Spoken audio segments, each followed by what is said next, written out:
Test, test. Ah, great. People can hear me. That's fun. So, all right. Oh, sorry. Well, I guess Andy Price.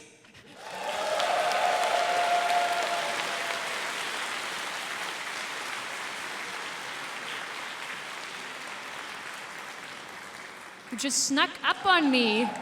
What a sneaky, sneaky fellow. Well, we have him here. We have a camera. He will be able to talk to you and draw at the same time. That's some pro tier stuff. You just press the button. You don't have to hold it down. Just push it once. Hello. There we go. Look at all you pretty people. Well, most of you. Most of you. Actually, well, I'm not going to look too hard. So. All right, well, Andy gets his stuff ready. You can queue for questions. It's the same deal as with the voice actor panel. There's one difference that I can tell you about. There's still don't ask inappropriate things. Don't ask things he cannot possibly engage with, like, again, fan fiction, that sort of thing that Andy is not allowed to talk about, even if he would look at it. But he can... Spoilers is a slightly different issue. He can talk a little bit about them. And I do mean a little bit. Don't ask him, well, what's going to happen in the next three story arcs? That's not going to work. But you can ask him, for instance, from the upcoming comics that you worked on, was there a particular panel that you really liked drawing?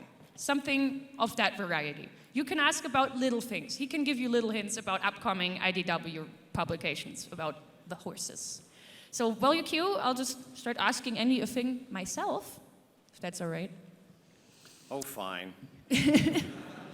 All right, I'll bother you. You're wonderful. She likes to think she's important. Let's just... Okay. Jeez. You have to understand that cartoonists run on extremely little sleep. It's true.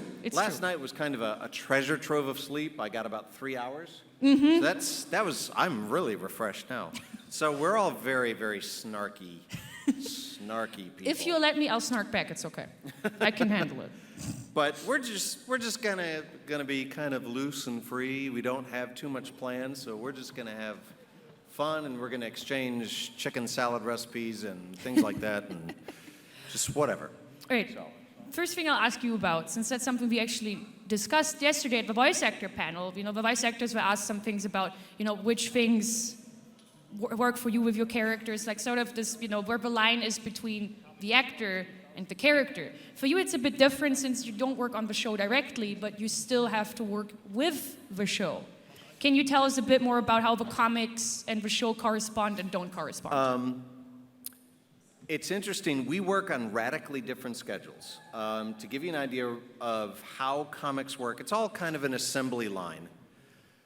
The difference with us being on a licensed property like My Little Pony is we have added steps in the assembly line than, say, somebody working on Batman or Superman does. Since we are not working in-house with the owners of the property, every step has to go to them. So when we get a story concept, it has to be approved. Then the script, goes to our editor. Then it has to go to Hasbro and DHX, be approved. So every step has that Hasbro DHX stepping in and going, good, bad, So we have a little bit extra in our process, but it goes from concept to script, and then once the script is done, then I get it, and I scribble all over it and say I don't like this or I do like this or whatever. One thing that drives the writers nuts is whenever they do their script, because everybody formats their script very fancy. They all think of themselves as Hemingway, I guess. I don't know. But the scripts come in very fancy, and the very first thing I do is destroy their formatting, to scrunch everything up on the page so I have the bottom of the page to draw on, because that's where I do all my little thumbnails for the page. But it comes to me, I do the pencils, and I start sending those in for approval, and if there's any changes from our editor or from Hasbro, which is rare, but if there's any changes, they make their comments. And then I start inking, Or, which is usually the process, I get behind and I'm inking and penciling at the same time and not getting any sleep while I get ready for a convention in Germany.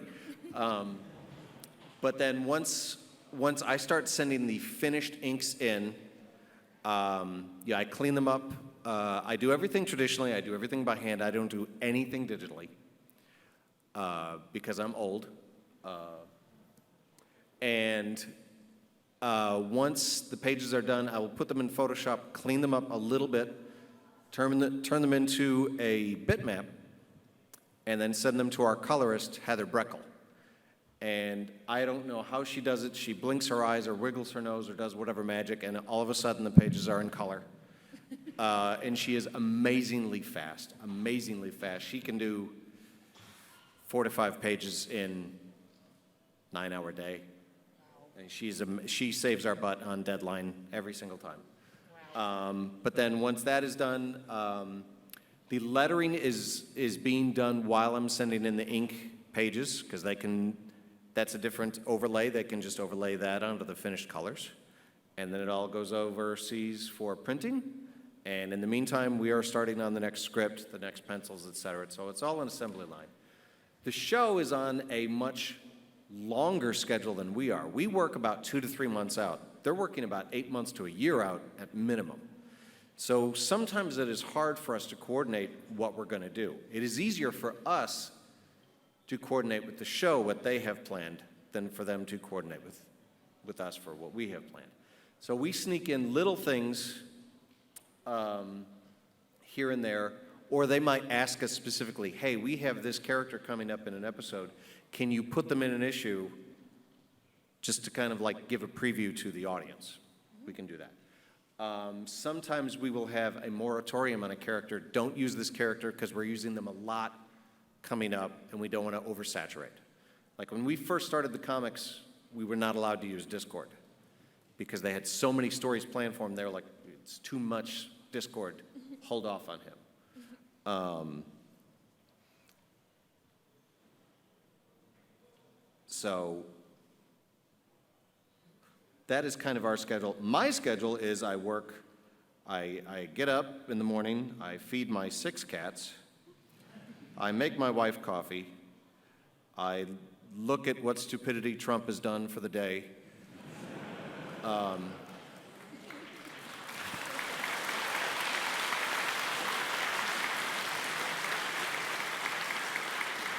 It's sad that has to be part of someone's schedule. Let me tell you, that takes all day long.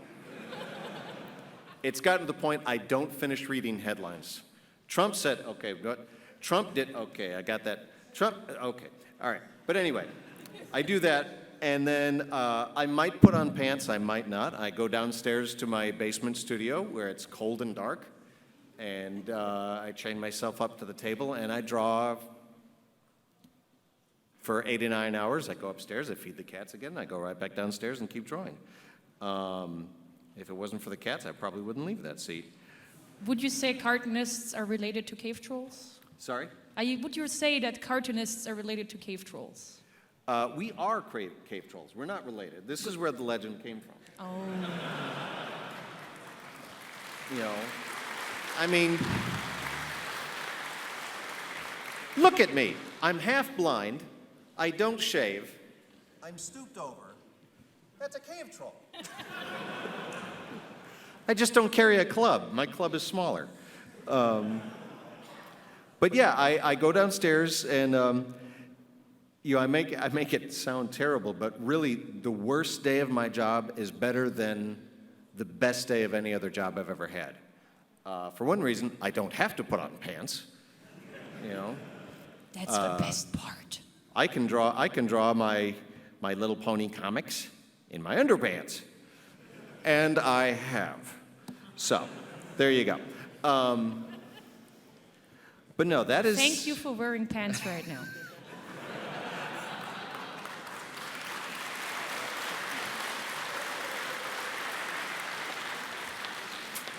I didn't want to shock anybody. I didn't want to cause any trauma. So,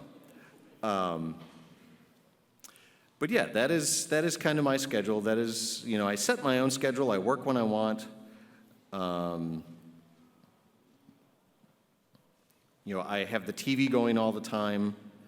I never really get to watch anything new because I can't pay attention to the television and work.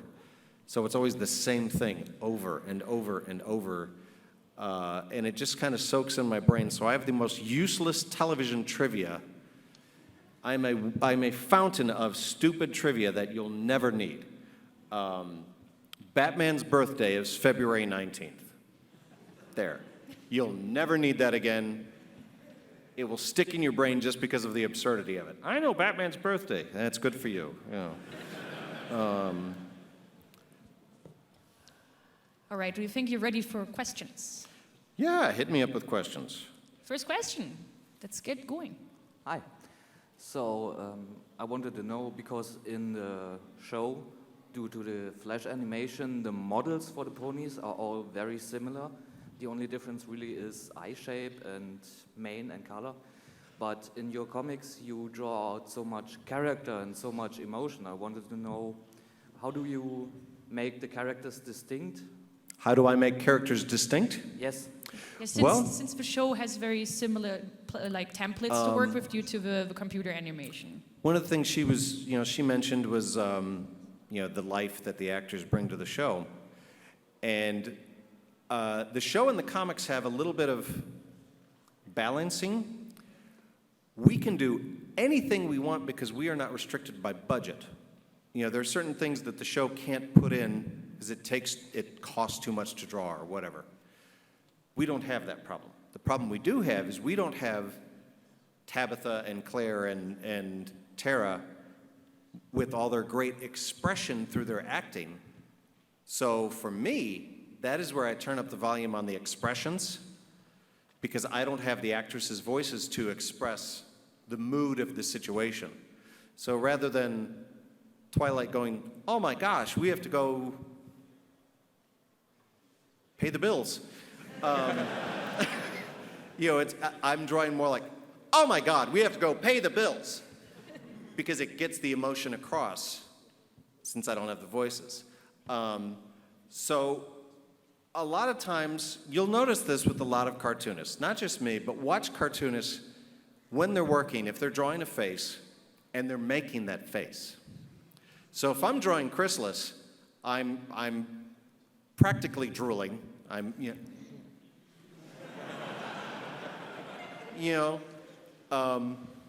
think that's why for me, one of the most difficult characters for me to draw is Pinkie Pie. Because you can't just draw Pinkie Pie. You have to draw Pinkie Pie! She is full volume at all times. And it hurts my face. I'm sitting there. But no, sometimes some artists will use mirrors, things like that, or photo reference is great. Take pictures of friends. A lot of times, now that I'm drawing ponies 24/7, sometimes it's hard to remember what a hand looks like. When I actually have to draw a hand, I'm like, yeah, we have those. It's not just a Velcro patch at the end of a stump. So I'll take photos of my hands for pieces and things like that. So that's what I do, if that answers your question. Thank you. You're welcome. Thank you.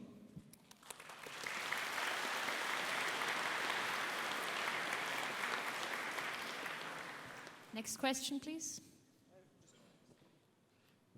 Hi.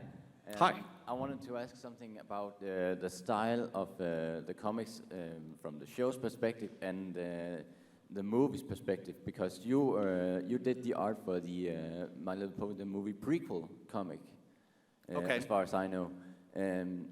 But how was the transaction from doing the comic style for the show and the comic style for the movie, the prequel? For me, I didn't change.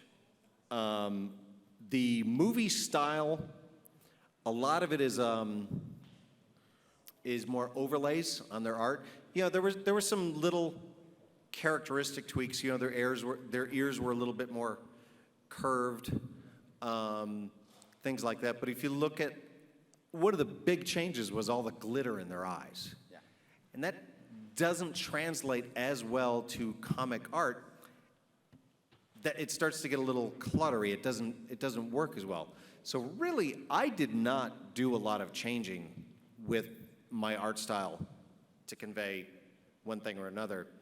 For me, I didn't necessarily see why we would need to, since it is all kind of in the same reality. You know, the benefit with the movie was, hey, we have more money to spend. What can we do? And so they put a lot more money into the animation. And that was where part of that came from. I was kind of mixed on it. I liked it and I didn't like it. I was kind of like, I kind of felt like they did some of the changes for the sake of, hey, we've got the money, let's do it. Rather than just letting it kind of be. I don't know. I liked it, but I didn't like it. But when it came to doing the prequel comics, we were drawing those before the movie was done. So there were changes being made as we were working, which is common in licensing work, especially with films. But like one of the minor characters in Klugtown, Vorko, the mole, Yes. he was not a mole originally. And in the artwork I got, he was radically different. So I drew what they sent me. And then when the pages were done, they were like, who's this guy? I'm like, that's Vorko. Who? No. This is what he looks like. I was like, well, this is what you sent me, you know.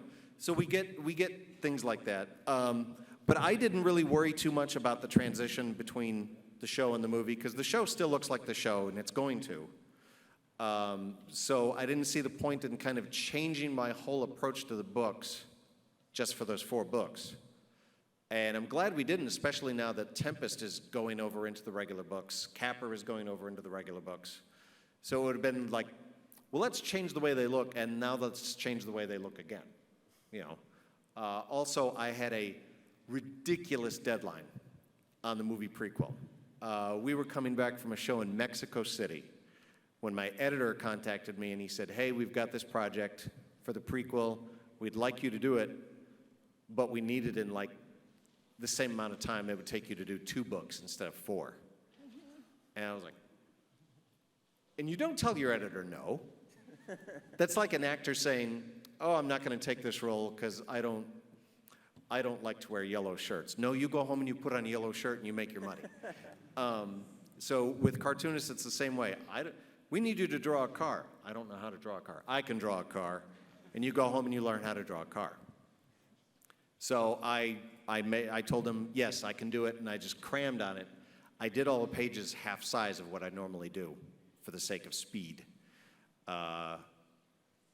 It probably blinded me, you know, working that little, but it was actually a little bit faster.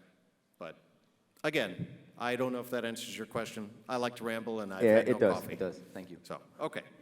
Thank you.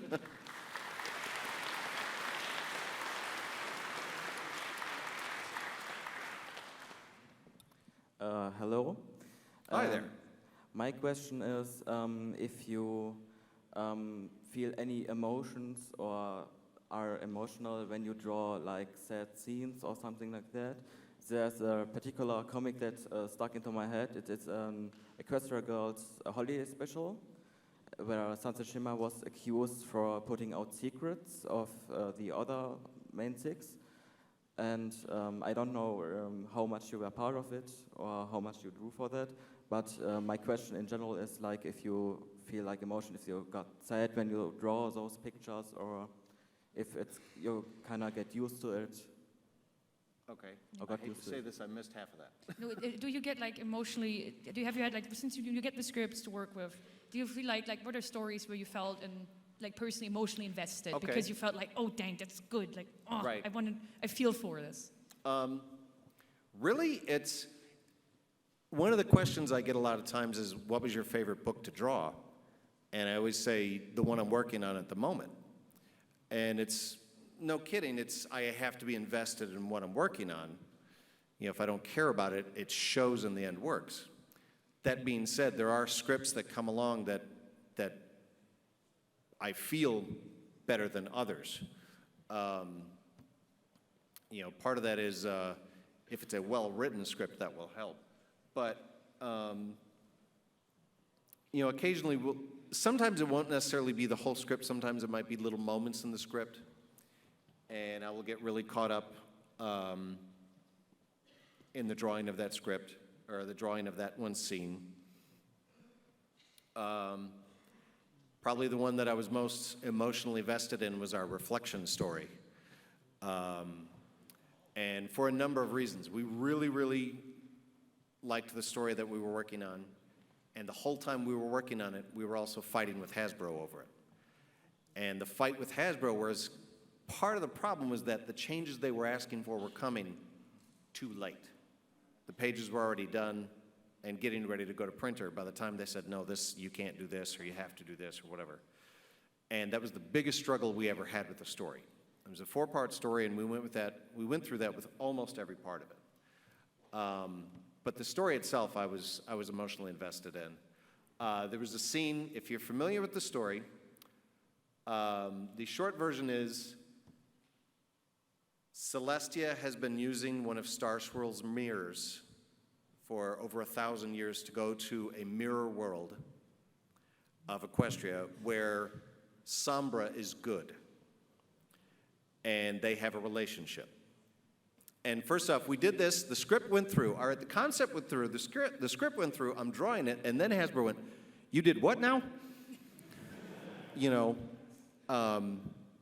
you can't do that. And we're like, well, we're 2 issues in, we have to do it now. But one of the scenes that we had was there was a kiss between Celestia and Sombra. And they didn't say anything in the script, they didn't say anything in the pencils. By the time we were ready for colors, they were like, ooh, ponies don't kiss. And I was like, I'm sure it is kind of slobbery and sloppy, but they do. You know, with oats in their teeth and everything.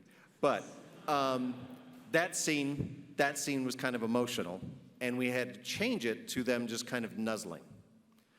So that was a very emotionally invested scene for me that we ended up having to change. But like I said, little moments I will get invested in. There was a scene where we did the origin of Chrysalis. And there was a little sequence, which was all done in silence, which shows her remembering. And you see this little squirrel in this tree gathering acorns, and he's all happy, little cartoon squirrel, you know. And he picks up this one acorn, this one black, rotted, gnarled acorn, and he goes, and drawing that panel, I must have spent a day drawing that squirrel's expression. I just got into that, you know, when you smell something, and I did that, and when I can draw something and crack myself up, you know, when I've been working on it for hours and stand back and actually laugh at it, that's a good panel. I just earned my day's pay. And I sent it in, and my editor, he's a good guy. He's very easy to communicate with, but he doesn't usually center on particular things. He'll say, oh, the pages look great. He screen capped that panel. And he's like, this is the best thing you've ever drawn in your life.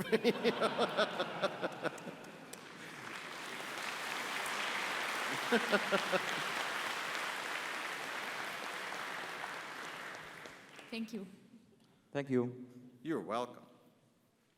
How does it feel that your editor said the best thing you ever drawn is an almost throwing up squirrel? Well, when you put it that way. All right. Hi there. Hello. Can you hear me? A little bit. I'm getting a little bit of a reverb, and I'm old and deaf anyway, so Okay, probably that's got a not my razor question, shaving thank you. stuck in my ears. That was my question, thank you.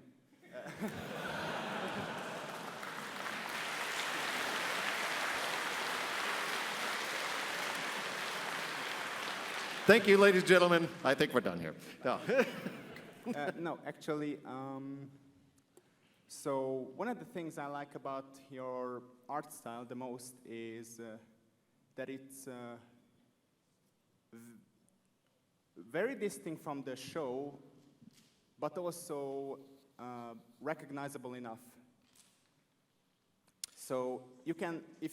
if if you look at one character and you can just say that, yeah, that's the same character as the one in the show, but it kind of looks different enough that it looks like it has its own art style. That was actually something that was very important to me when we started the book, was if all you're interested in doing is having it look exactly like a screen cap, then just do screen caps. If you're going to do a comic book, then take advantage of the medium. You know, with a comic book, your only restriction is what comes out of your pencil. You know, like I said earlier, you're not restricted by budget or anything else like that. So when I started doing artwork, when we started getting everything set, and Hasbro was like, okay, who have you got? Who's this loser? And I said, this is what I want to do. I want to take advantage of the comic. You know, I don't want it to look exactly like the show. And they're like, well, what do you mean? And I showed them what I wanted to do, and they were like, that's great. And one of the benefits of working with Hasbro over any other licensee that I've ever worked with is they are extremely artistic.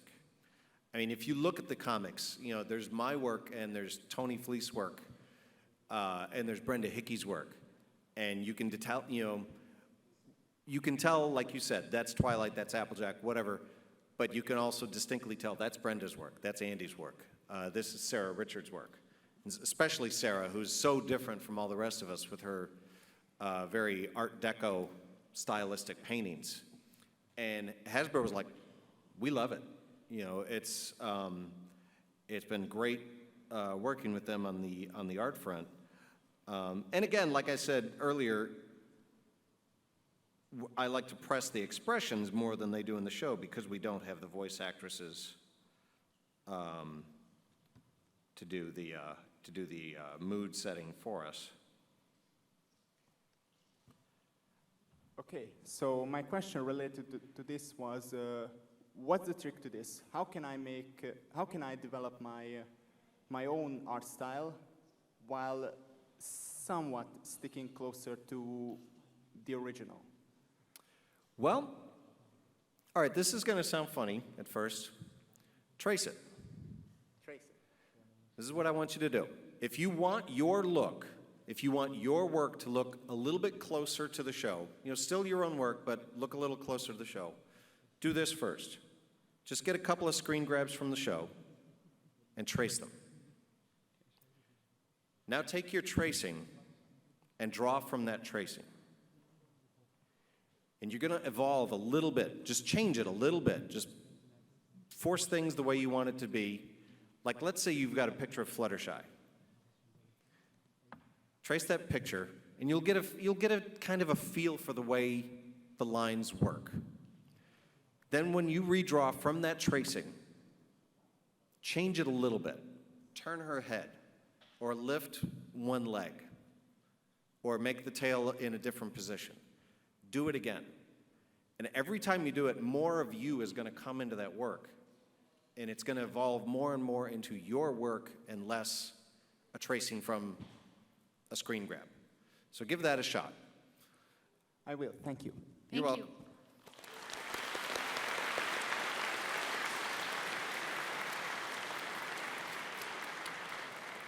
Hi. Hi there. I want to ask you, what advice would you give someone who wants to make a living from their art, be it just single artworks or working on a comic, manga, etc.? What tip would you give them so they can make a living of their art? What can you do to achieve that dream? All right, help me out with that. What tip, is there like tip or advice you would give someone, like an artist, illustrator, comic artist, anyone who's hoping to make it in a way that they can live at least, or at least make money off of their artwork? Okay, invest in coffee, give up on your friends in free time. No, it is, there's a lot of advice I can give you, and one of the things that is the hardest for someone to hear is don't get a regular job. Try to avoid that, because once you're there, it's hard to leave. And I say that out of experience. I got into doing freelance, things got a little bumpy. I ended up working at a bookstore, and I stayed there 11 years. And in my opinion, my art suffered for it. I look at some of the art that I do, I'm like, this should not be like this, it should be here. So, you know, if you have to, you have to, but try to keep it at like a part-time job rather than a full-time job so that you keep doing art and draw all the time. One of the things a lot of people ask me is, you know, about drawing ponies. Oh, I want to draw ponies, and they'll bring me their drawings of ponies. I'm like, that's great. What else you got? Here's some more ponies. Stop drawing ponies.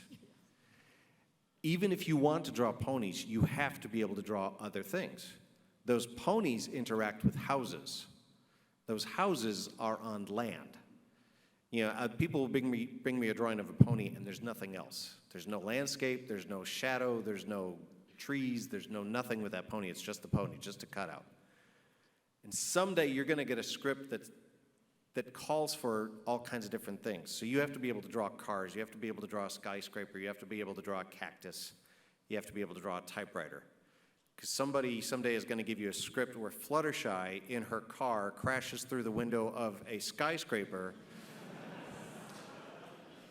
soaring that car over the secretary's desk while she's typing and knocks over her cactus.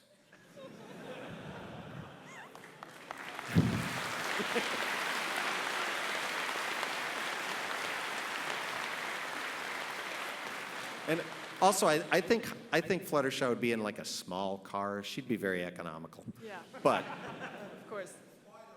right. But you didn't hear that from me. But really, you have to draw all the time. You have to draw a lot of things, and you have to look at your portfolio and say, you have to be able to whittle stuff down. This is better than this. You know, when it comes to an editor, they want to see about 10 pieces. They don't want to see your life's work. They don't want to see 50 pieces. If you're doing writing, they don't want you to bring in 10 volumes of your work. They want to see like your 2 best stories. They can get what they need out of that. So you have to start being able to edit yourself and say, this is my absolute best work. This is good work, but it's not as good as this, so it's got to go. You know, but you've got to talk to local ad agencies. You've got to talk to local people that make commercials. Everybody somewhere needs artwork of some kind. You know, even if it's just a little logo, or hey, I want you to draw my kid, which I absolutely hate doing, but I've done it. You know, draw my cat.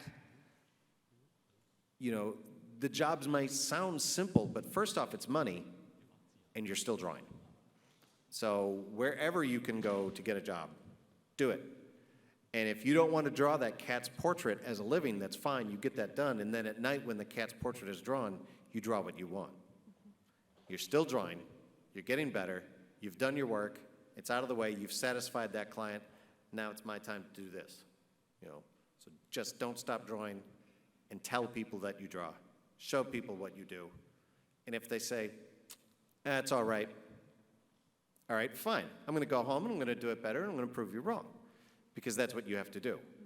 You know, if an editor says, this is good, this is weak, don't get offended, because that's why you came to the editor. If the editor just said, everything is brilliant, but I'm not going to give you a job, that does you no good. If the editor says, this is weak, but this is good, he's telling you where your potential lies and where you have to work. This face is really good. Your hands are weak, you need to work on your hands. So you go home and you draw more hands. It's always the hands. It's always the hands. It's always hands. It's always hands. That's why I draw ponies.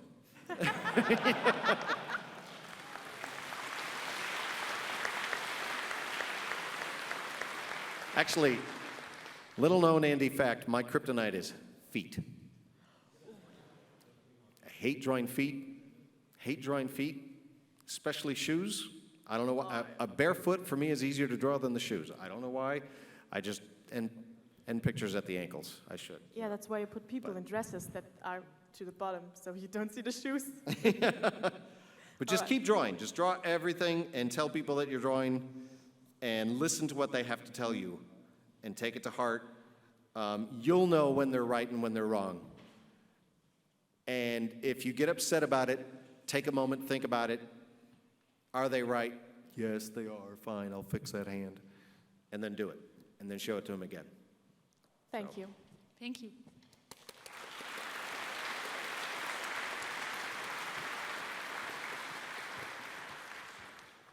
Hey, Andy. Hi there. So, quick question for you. Now that you're over here in... Can you just speak up a little bit more slowly, a bit more loudly? Sorry. Absolutely. It's just Q. It's okay. It's just him. What? Yes. Come here. All right. Get up here. Okay.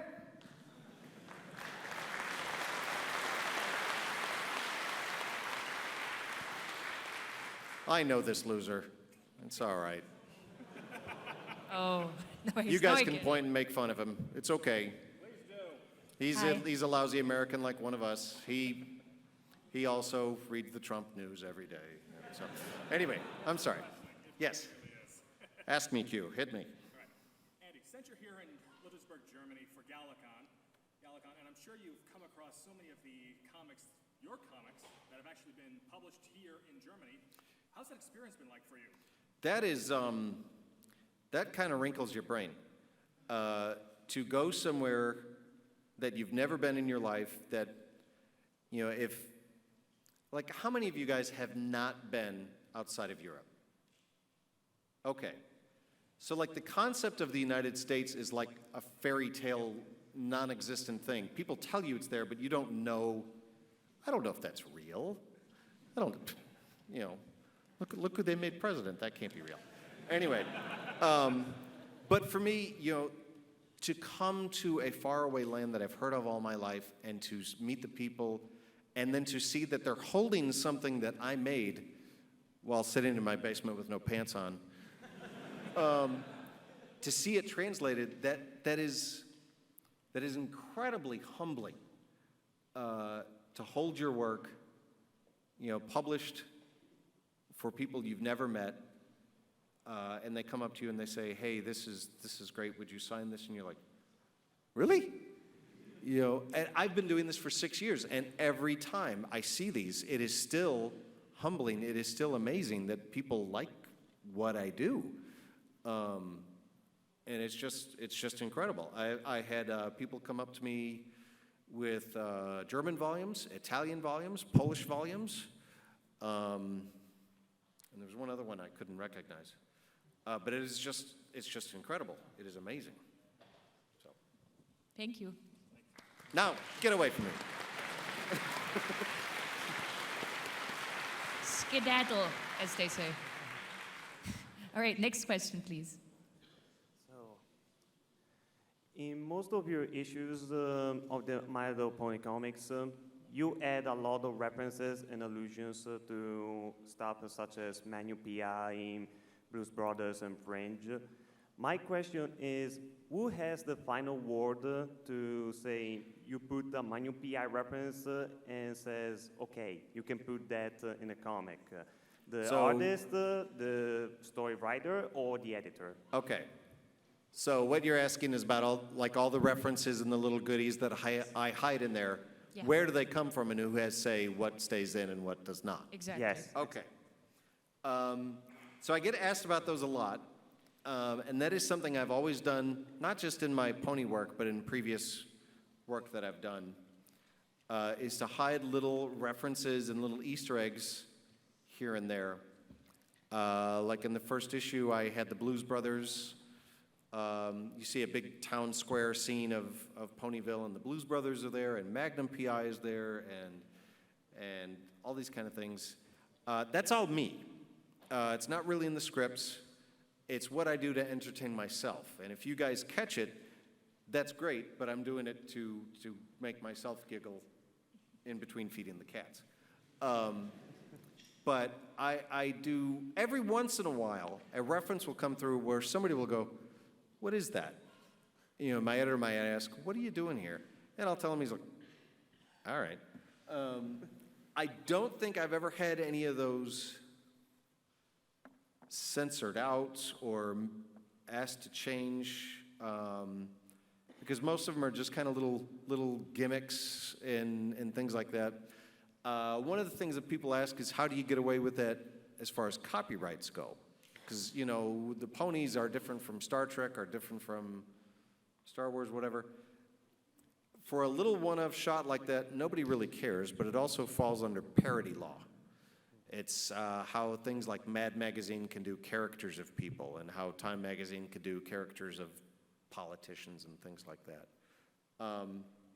But yeah, one of these days I need to sit down and make a catalog of all the references I've done, because every once in a while I pick up a comic and I find something that I didn't remember doing. You know. But yeah, that's all me. It's not in the scripts. It's just how I entertain myself. Thank you. Thank you.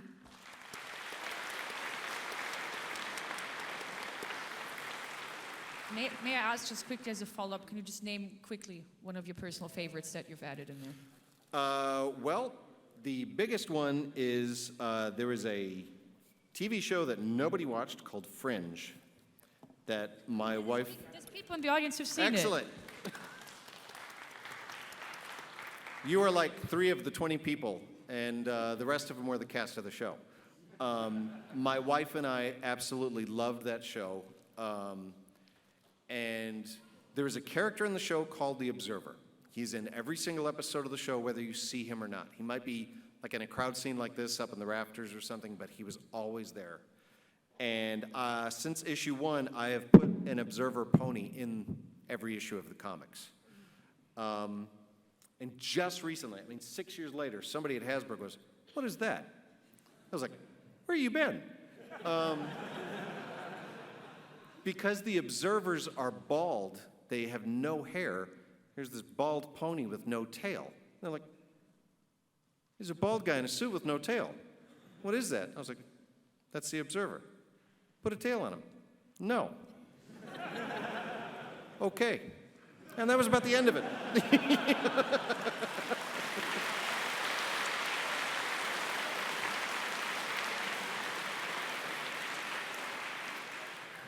All right, your question, please. Yes. Well, mine is actually not so much a question as it is an invitation. You told about the cave trollish nature of your profession and your lifestyle. That made me think of cave paintings and that you might like them. And actually, we are doing something like that outside. If you feel like it, you are just as much invited as every brony else here. Oh, all the chalk art outside? Yes, the chalk art. Just an invitation, not a challenge. I would love to. My wife would beat me up if I left the table. You laugh. I'm not exaggerating. That woman will clobber me. Is that No, somehow- I would love to if I could. I will be at my table most of the time, unfortunately, but if I manage to sneak out, I would love to If you scribble want on the ground just an to deface invitation. Germany No. with my art. So I just didn't want to exclude you as the only pony here to be not invited there. Thank you you. very much. thank you. We love it.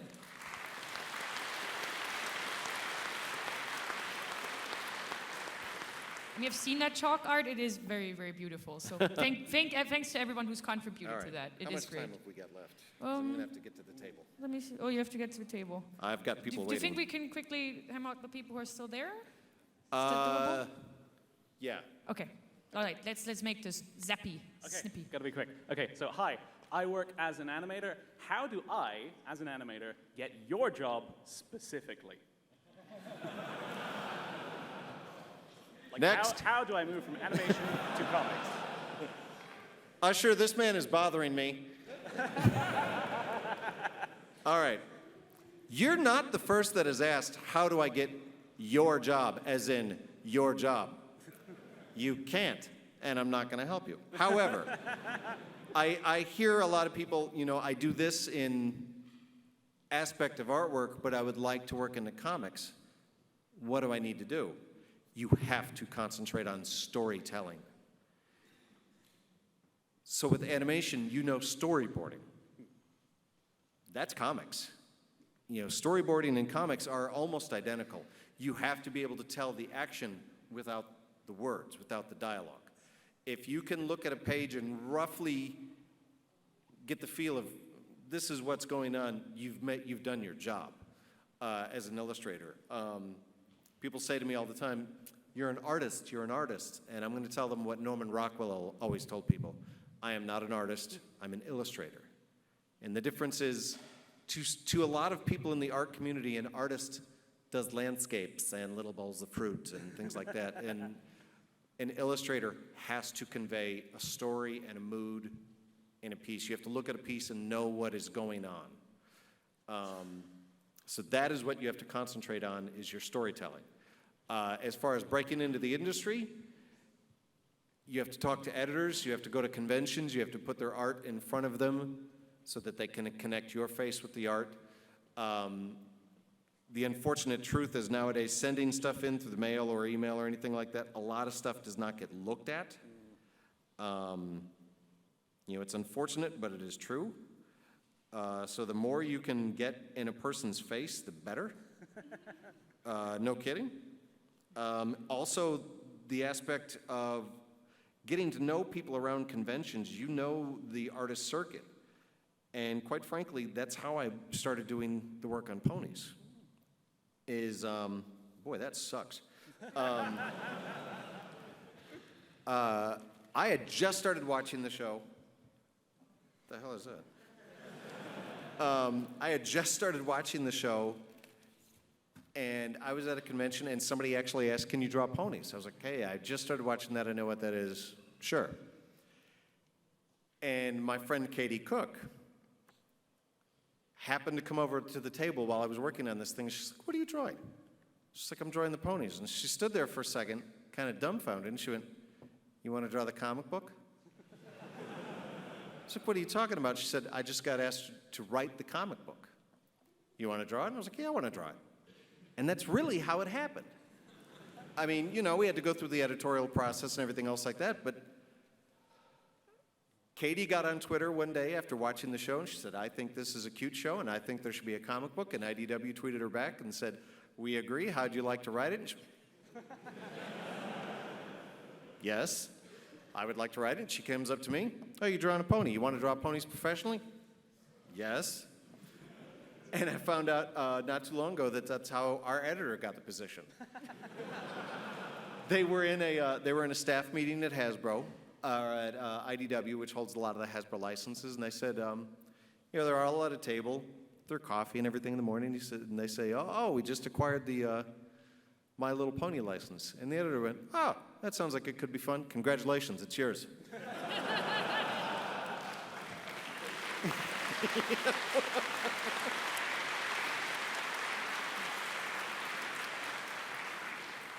So you're telling me it's like any situation where in a company you say, oh, we know, this thing needs fixing, and then the boss says, oh, yeah, you do it. Then you fix it. Yep. Right. So it's like that? Yeah. But yes, go to conventions, work on your art. Cool, thanks. Thank you. All right, remember, Andy's time is money, so ask your question. Good afternoon, Andy. I'm sorry, I'm going to try to make this very fast. First of all, I understand where you're coming from with this being your first time in Germany. This is also my first time outside of the United States, and Germany is a weird place, but it's beautiful. It is beautiful. It is friendly. It is. I can't believe how many cafes there are. That's like right. I mean, there's a cafe every 2 feet, and they're so small. The cups are so small, but like it's very strong. Yeah. Anyways, in every cafe, every table has like 3 bottles of wine. I'm like, no wonder you people are so relaxed. All right, so I have a sort of two-part question, and you alluded to it a little while ago. I understand you're a tremendously busy man, but do you ever get a chance to see some of the wacky faces or screenshots from the show? Like, what do you mean? Well, so you draw My Little Pony faces, and like you're known for some crazy faces, some wild expressions, and the show also. The animators make their own crazy expressions. Do you ever get a chance to like look at them? Oh yeah, I watch the show.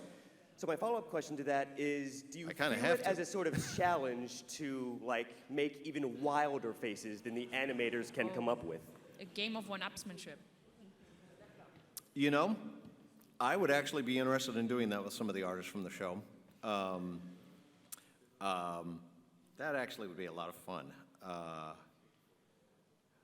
All right, your job now is to get on Twitter and tell the show that's what you want to see.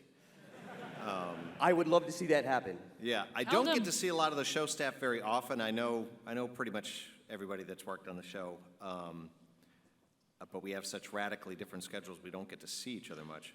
But I would be all about doing some one-upsmanship, because my money is on me. Yes, agreed.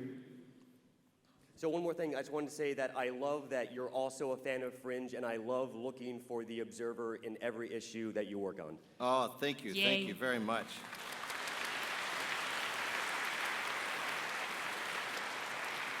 Thank you. And thank you, that's all I have, thank you. On a side note, I got to tell the actor who played the Observer September Nice. that he was in the book. I brought him a copy of the book. He was like, "What?" And he was like, he knew about ponies, and he was just tickled pink. That was just like one of the greatest things he'd ever heard. So that was great for me. That made me feel wonderful. You know. All right, next question, please. Hi, it's just two small questions. The first one is, how do you work in your basement, like with music or in silence? Which one would you recommend for working? He said he watches TV a lot. Well, What's your yeah. favorite background TV? What's your favorite? Because I was born in 1892, I watch a lot of old television. For whatever reason, the Dick Van Dyke Show is incredibly conducive to drawing ponies. I don't know why. So I've watched the Dick Van Dyke Show a lot. I'm a big MASH fan. Star Trek. Yes, I'm a deep Trek fan. You will find a lot of Trek references. Real quick, favorite captain. Huh? Real quick, favorite captain. Kirk.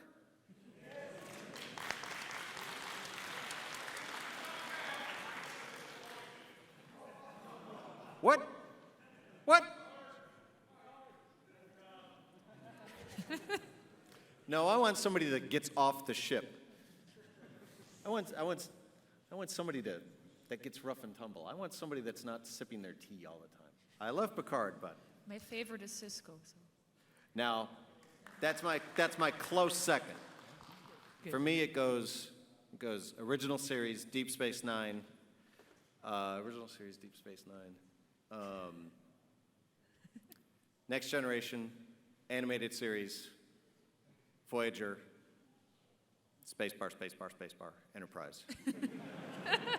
So, and I enjoy Discovery. I like it quite a bit. It is not Star Trek yet. might get there. I feel like I'm reading Star Trek fan fiction. And I don't mean that in a derogatory way. I mean it like the heart of Star Trek is a morality play. It just happens to take place in science fiction, and Discovery hasn't done that yet. It's just action. It's a good story. It's just not the world of Trek yet. Maybe it'll get there. So I'm giving it time. What was the second question? The second question was, what kind of pencil would you recommend for sketching? Pencils. What kind of hardness or pencil? something? This is a piece of crap mechanical pencil.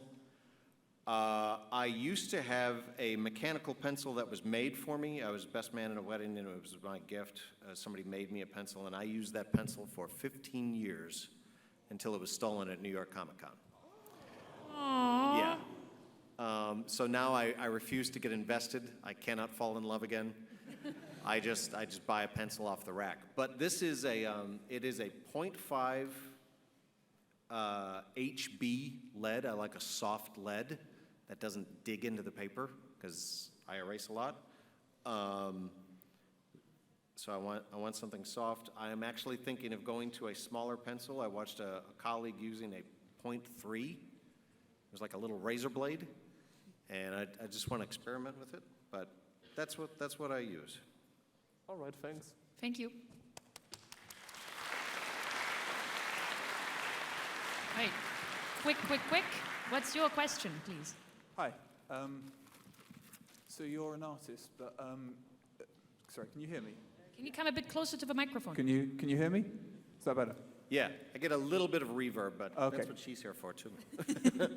My job. So you're a comic artist, but you wrote the script for the Celestia and Luna Friends Forever issue, as well as doing the art for it, if I'm right? Oh, the issue that I wrote? Yeah. How did you find writing that issue as well as doing the art for it? Like, How did that work for you? Like, yeah, how did doing that both? work for you? That was, so that's the first time I've actually written a full production comic. I've written things before, but my editor was kind of like, you don't have to write that much, especially considering you're the one drawing it. You know what you're doing. As long as I know what's going on, that's fine. So I overdid the script a little bit, but it was, I am not by heart a writer. I have ideas. So writing for me comes kind of clumsy. It's kind of like falling down the stairs.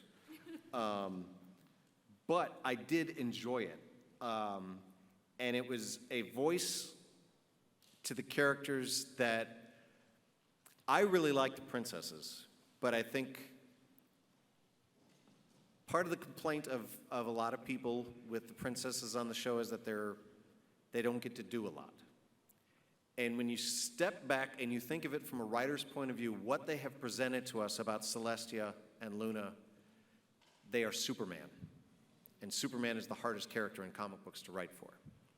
You know, when you have a character that literally raises the sun and can control that element, they can do almost anything that they want. And, you know, you can come up with a story, oh, if we do this, we do this. Celestia stops it by page 2. You know, Celestia stops it by page 3.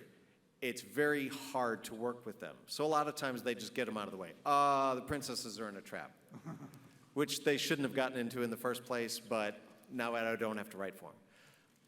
I didn't want to worry about that aspect of them. I wanted to worry more about the personalities of sisters.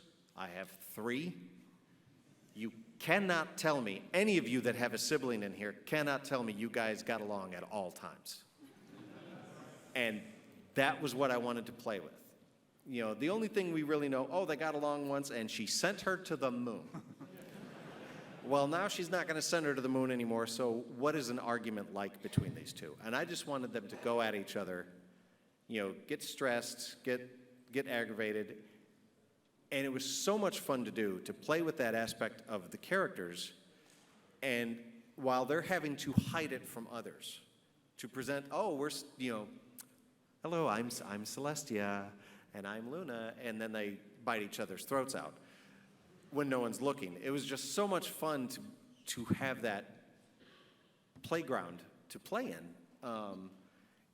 You know, and the only problem was that Hasbro had the episode coming up where they didn't get along, and they were like, you can't do this story. And again, it was an aspect of where Hasbro came in too late.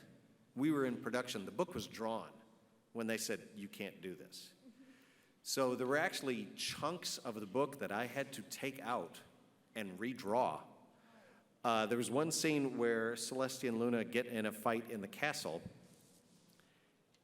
and they're arguing about, you know, I don't even have my own throne at night. I have to sit on your throne, where your big fat horse butt has flattened out the cushions all day, etc.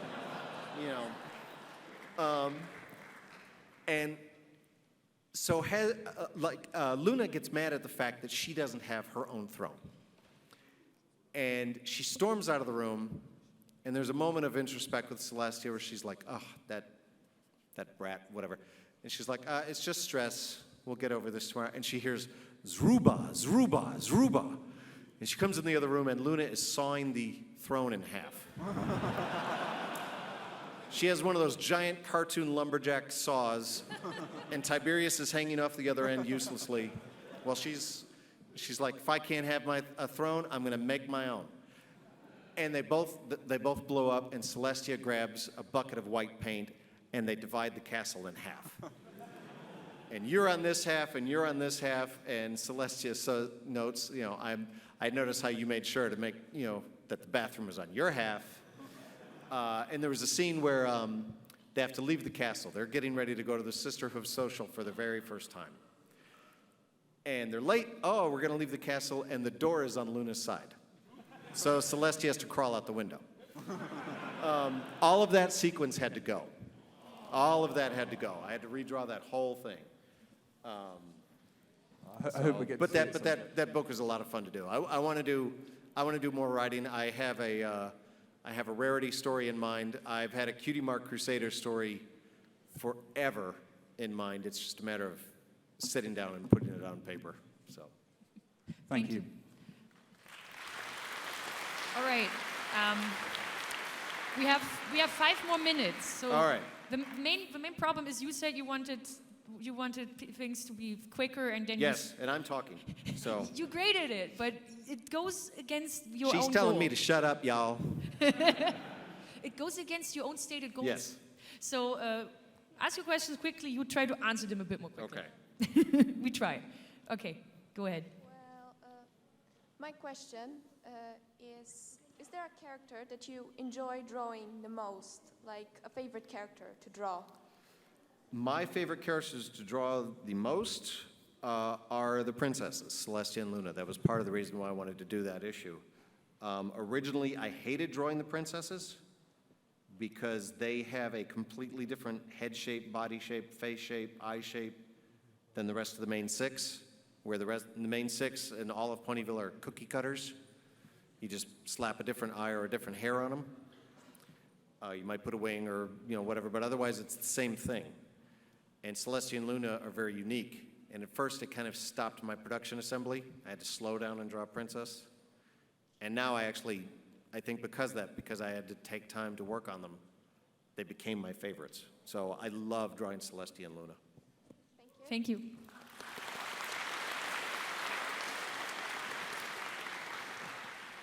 Go ahead. Hi. Hello. Hi there. Yeah, I just want to say I really love your comic books, and the debut was my favorite. My question is, I probably know the first question, but who would you consider to be your best pony and worst pony, and why? Who is best pony? Yeah. Best pony and worst pony. Worst pony and best pony. Worst pony. Oh my God. All right. So, if it was up to me, My Little Pony would be starring. It would be My Little Pony starring Applejack. Do you think you could hold your ring into the camera real quick? Sorry? Do you think you could hold your ring into the camera? Applejack ring. The camera's over there. Oh, if you can. Wait a minute. There. Applejack ring. Ooh.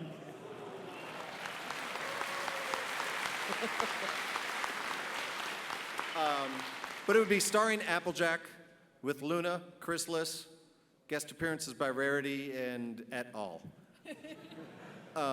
If I had to put the main 6 in order, it's Applejack in capital letters, then Rarity,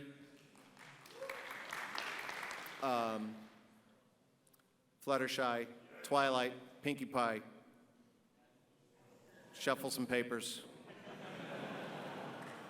And in small print on the bottom of the page is that other colorful one.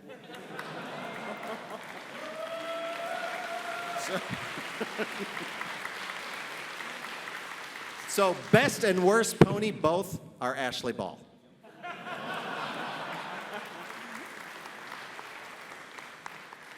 Thank you. All right, thanks. Right, you have the honor of the last question. Yes. Hello. I've got a question about one of the episodes in season 4, episode 9, where Pinkie Pie finds out she might be related to Applejack. Right. There's a scene where fandom knows him as the Slender Pony. There's a scene where there's a pony hiding in the bushes for a fraction of a second. It's pale, it has a black tuxedo and a red tie. Is that like your observer? Did you had anything to do with that? I don't think so, no. No? There have been a couple of ponies from the comics that have come onto the show, namely me.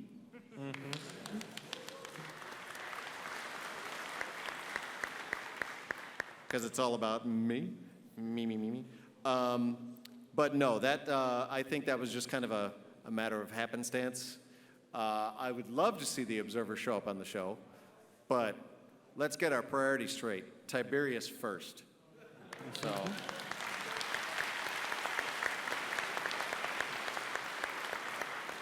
And if you guys want to see Tiberius, just keep poking Jim Miller on Twitter. Twitter, because Yep. I poke him every once in a while. I Poke know Jim Jim very Miller. well. We You- went you to heard it Disney here. together recently, and I'm like, hey, so, what do you got against possums? All right, thank you. All right, thank you. Thank you, Andy. Thank you.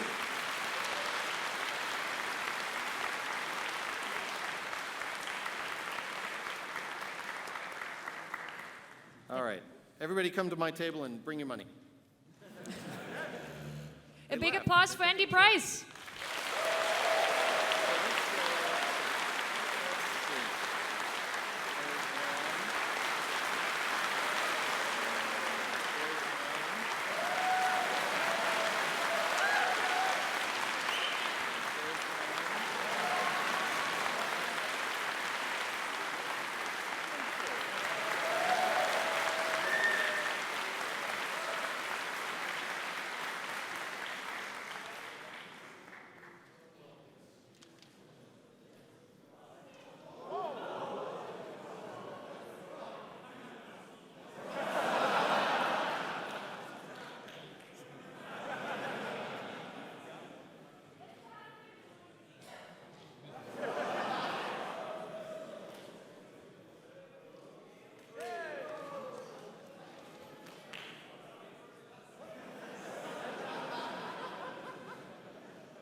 We still got 3 minutes, okay?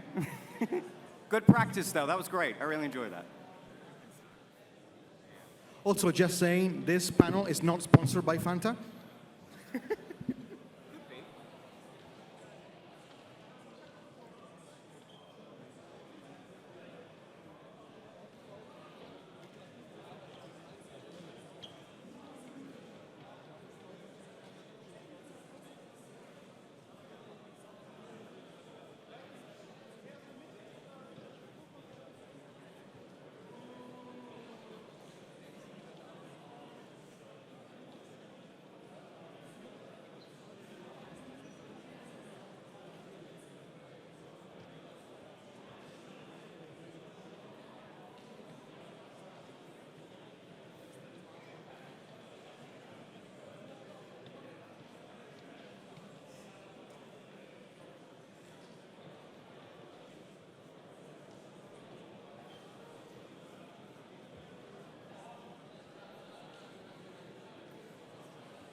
Hello?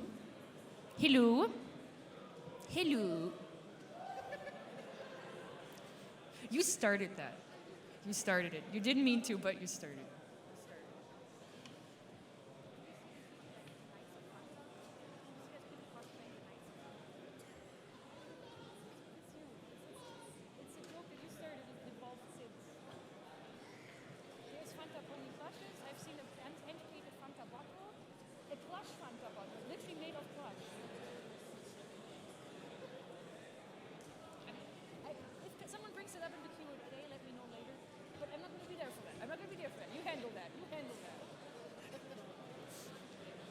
All right, hello.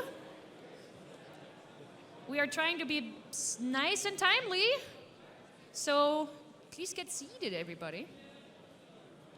Take your seats. Yeah, like that. That works. Try not to run across the stage door if you can help it.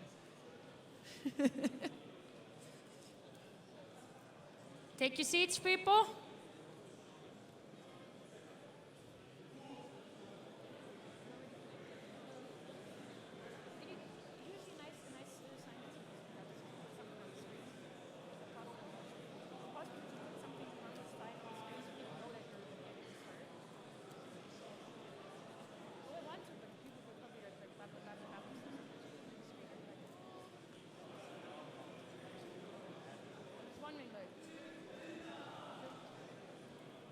Hello.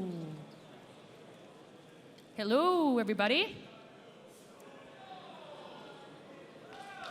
Ooh. There you go.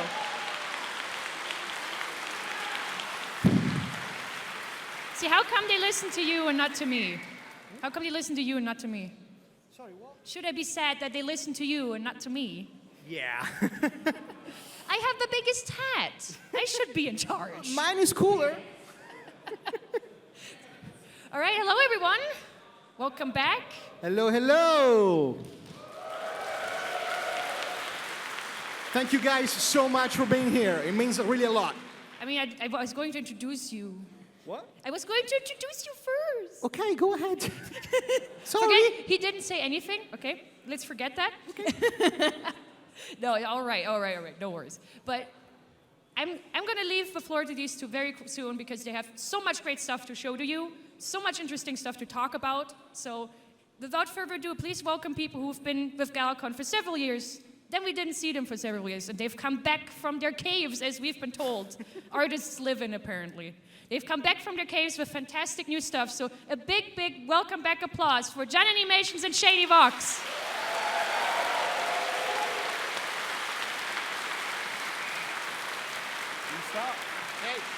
And before I leave you to it, I'm just going to do you a favor of getting one thing out of the way. Button's mom.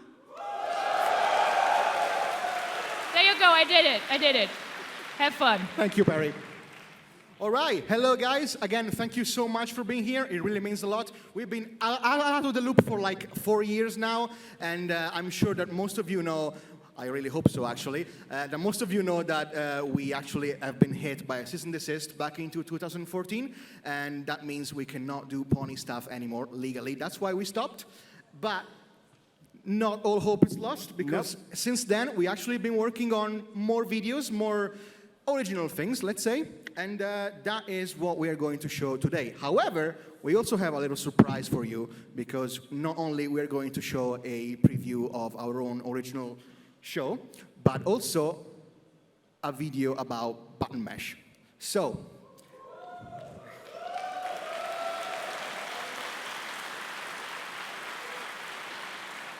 Shall we take over? Yeah. Okay. So, we have 2 videos to be showing. One is the original show that Jan mentioned, and what we're going to be showing here on the screen is some preliminary work, some details, and just give a bit of an explanation about how we came to this project and the videos that we're going to demonstrate today. yeah.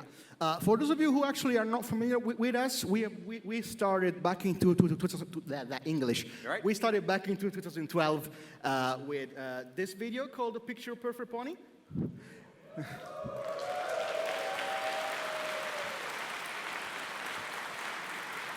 This is actually how me and Shady met, actually, because back then I was looking for a voice actress to voice for the Finish, and he hooked me up with Eileen Montgomery, who has exactly. been involved in numerous projects and an exquisite talent. At that same time, actually, Shady here commissioned me to work for him on Pony Rock Anthem, which unfortunately never really came to be. No.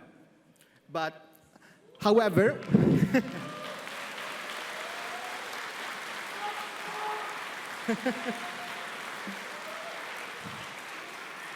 This is what we worked on next, and that wanna give us some insight for that? It was a weird sort of idea of how we got to that, because originally the idea was the Hearts and Hooves Day scene where we see him playing on the little console, Yeah. and I think the idea was, what would happen after Sweetie Belle sung to him? Would he lose the game? He probably would. And Yeah, then the and that- characters started rolling, and then we started putting him in his own house, and how does he operate with friends and family? And it just sort of exploded, and we had no idea why. Yeah, it's probably her. Probably the mom, yes. And after this one, we also wanted to do like a little music video, and at the time, Minecraft was very popular and still is. So this one happened. Don't Man at Night.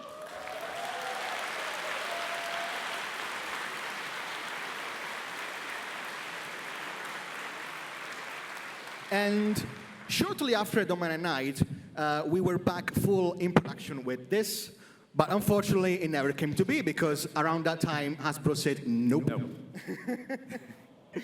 And yeah, unfortunately that is it. Oh, but today we are actually going to show something brand new that we've been working on very hard, and hopefully you guys will like it, and this is a little sneak peek.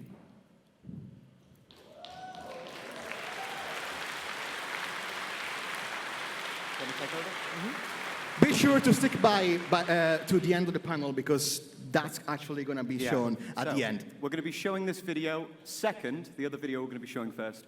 And Game Over is the name of the track.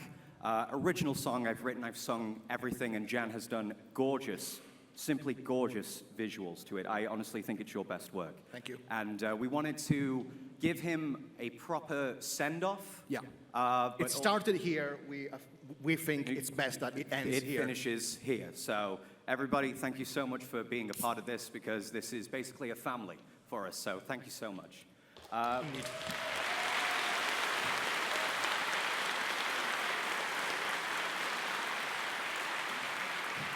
Okay, we are going to get into the meat and bones. If anybody follows our Twitters, our socials, you might be seeing that we've been posting a lot of what's called Project FX. Project FX started with the, I don't want to say birth, because more rather the stop of Button. We wrote about 6 other installments, scripts, like full over sort of thing we wanted to do. It was about like 6 10-minute shorts. And we wanted to sort of reuse the scripts for something new that, you know, we wouldn't have an issue with legally or anything. And the more we started trying to work on it, the more we realized that the scripts only worked in that universe. Yeah. Because it was tailored to those characters and everything in mind. So we just decided, what if we just try something new? Yeah. What if we just do our own thing and we make it from scratch and we build it together and we write it together and we direct it? And we ended up coming with this production. So I'll let you take over because now, now we're going to see preliminary designs. Yes, okay. A little bit of insight about this. A few days after the cease and desist happened, Shady actually pitched this idea to me about maybe a Fox counterpart for Button. So the original idea was to basically just change Button's design, but how Shady explained, that actually eventually came to be his own character. And this was actually the very first concept sketch for Very rough, very rough. for him. And you can actually see my depression in this. Don't clap. Don't clap. No, So this is bad. Don't clap this. Don't ever clap this. So I sent this to Shady.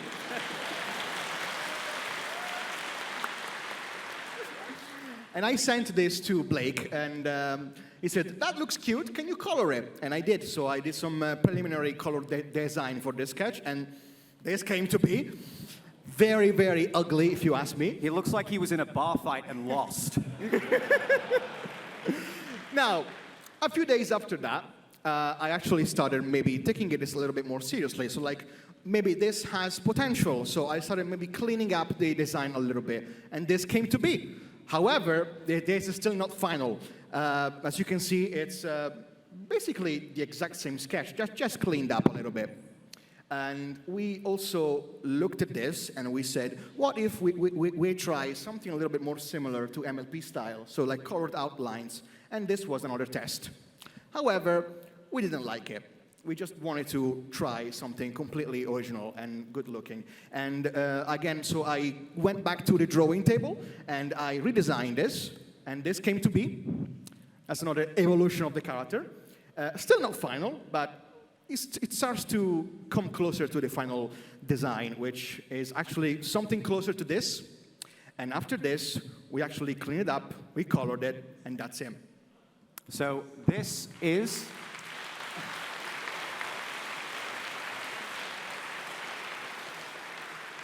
And then after some careful deliberation, we came down to 2 names. Yeah. And what stuck is this little guy is called Lucas. And Lucas has a friend, Jan, doesn't he? Yeah, but it's not here, actually. Oh, you don't have it? No. Oh, that's all right. You guys will see it in the shot. Yeah. What's the next image? The next image is actually the full-fledged poster for Wolfwood. That's the name of the show. Our show, everybody, we're proud to say, we are showing it here, Volpwood.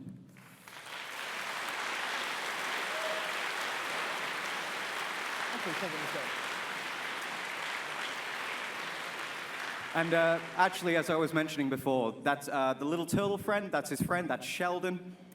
And yeah, we're doing it this way. Yeah.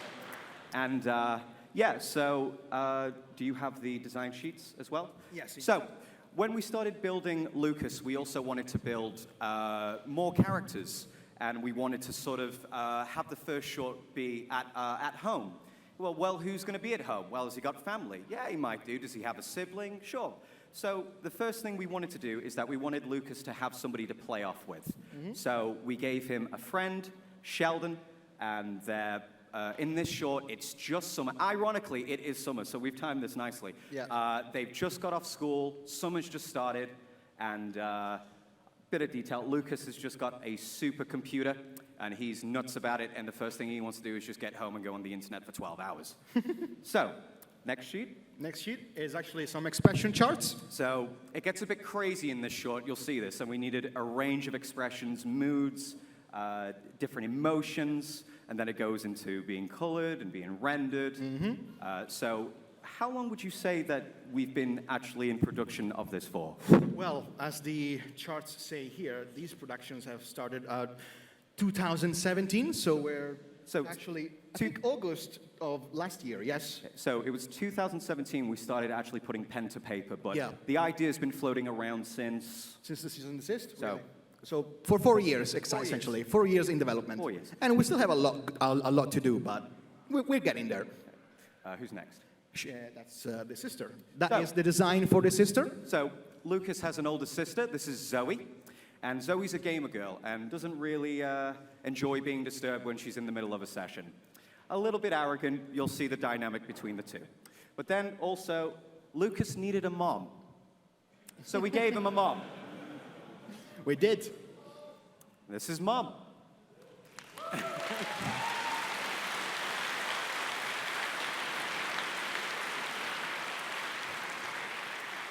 I have to always respect that Lucas's mom is never going to go as big as Button's mom. But that's...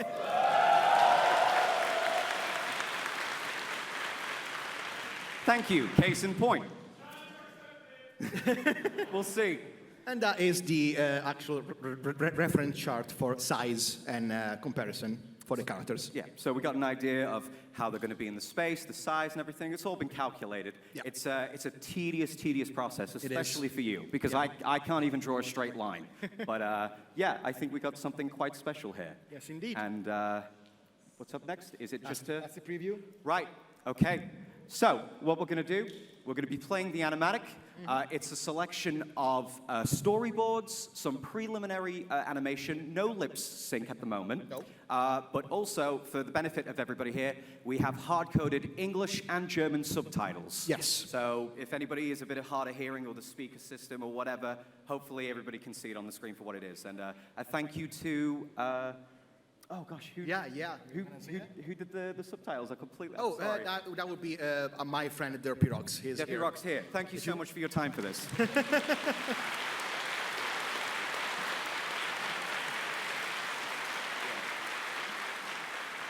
Subtitling 16 minutes of fast-paced vocal and dialogue is in 3 days. In 3 days. Thank you, sir. You are That was a really last saint. minute. You are a saint.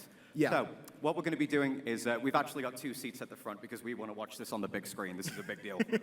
So, we're going to let this play. Yep. And then we're going to come back again. We're going to give a little introduction about the Button song that we're going to be playing. Then we're going to play that video for everybody. And then we're going to have a Q&A session. Indeed. And then I think that should wrap us up to about the top of the hour. And if we go over a little bit, that's fine as well. Yes. So, are you ready to hit play? I am ready. Every pony, this is Voltwood.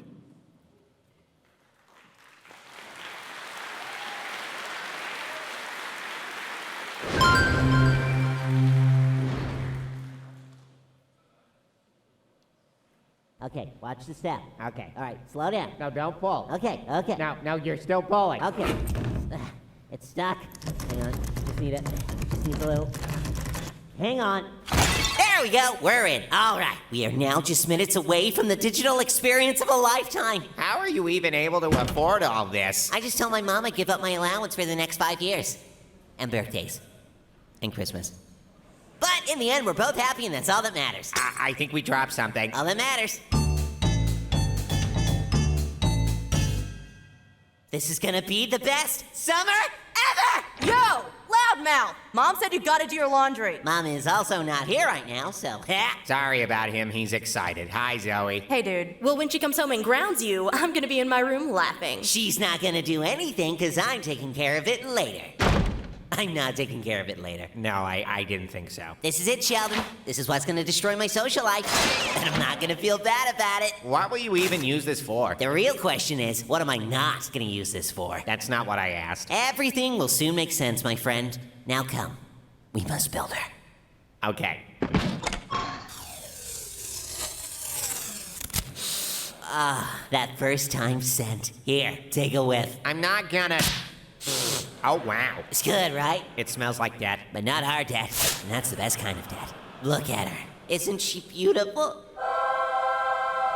It's a computer. It's my life in a box. So you're coughing? Might as well be. You're about to witness an historical moment, Sheldon. For when I press this button, my future will change forever. What the fuck? Could that be a problem? Yeah, she's just a little power hungry, isn't that right, sweetie? There we go. And now we make an account. The hell was that? The hell was what? Zoe, what? The house just freaking moved, idiot! What? No, it didn't. What are you talking about? What? Sheldon? Oh, no. I don't get involved in other family stuff. I'm out. Yeah, no, Zoe, we didn't move. We're still next to Mr. Pelican's house. Oh, there he is. Hi, Mr. Pelican! It's 4 p.m., but thank you! Oh, I love Mr. Pelican. He's so nice. Yeah, he's great. Lucas! What up? I was in the middle of a game and... Is that your new rig? Yeah, what did you think was in the box? A boyfriend? For you? You don't buy a boyfriend, Zoe. That's not how it works. You are such a little Mom said you can't... Mom said nothing, because she is still not here, so still, ha! Still. You know what? It doesn't even matter, because now I get to look forward to her destroying you. Not gonna happen. Get out. Destroy you. Get out. Do you two ever actually get along? We did once. Here's your homework. Uh-huh. Oh, no, twice. Here's your present. Uh-huh. That seems a little sad. It's quite the opposite, I assure you. And you know what they say? If it's not broken, don't fix it. Well, what about that? Yeah, no, I'm gonna have to fix that. AI level. I don't know what this means, but I'm gonna put it to max. It says not recommended. Dude, I'm not settling for casual experience. Ugh, gross. Okay, here we go. I think I felt God. I think my soul is bleeding. Yeah, that sounds like God. So is it ready? Yes. No, wait, hang on. Now she's ready. Hello, I am Nova, your AI assistant. Did you not know it could do that? No, I didn't know it could do that. That's freaking awesome. I'm gonna get the manual. I have many features available, Lucas. Here are a few suggestions of my options and commands. It knows my name. It knows it's mommy. Updates detected. Estimated time, 3 minutes. Restart required. Yeah, maybe later. Okay, it says here that Nova can be voice operated. What? I don't believe you. Nova, say but. But. This is literally the best thing ever. I mean more like online stuff, like sending emails, doing calculations, playing Nova, games. tell the internet Sheldon's a butt. Requesting access to Twitter. There is no way I can blog pause free. This changes everything. I wouldn't even have to think. I can just talk. So, literally no change. Yeah, but now it's automated. Would you like to submit this to other networks? Yeah, I would. Dude, this is so sick. Now I can post everywhere at once. That looks like it's gonna take a while. Yeah, hang on. I use the same email and password for everything. Pretty clever, huh? Kinda, but not really. How many places are you on? All of them. Okay, done. I am now successfully linked to the world. Soon everyone will know you're a butt. I can't wait. It's already got 2 likes. And a retweet. Good job, keep it up. Oh, it's your dad. What? Why are you following my dad? We follow each other. Why? What are you, a cop? No, it's just weird. How is it weird? You follow my mom. Yeah, but everybody kind of follows your mom. That's because they haven't seen the demons on. Or this, for that matter. We're all gonna be so jealous. Nice. Hey, look, Nova. It's you. Wait, what? Nova? Nova? What happened? I don't know. She just froze. Nova! Did you update it? No.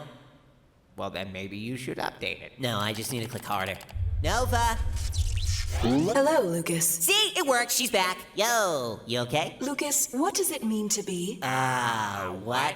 Hey, look, Nova. It's you. I appear different. What am I? You're a computer from the store? Searching.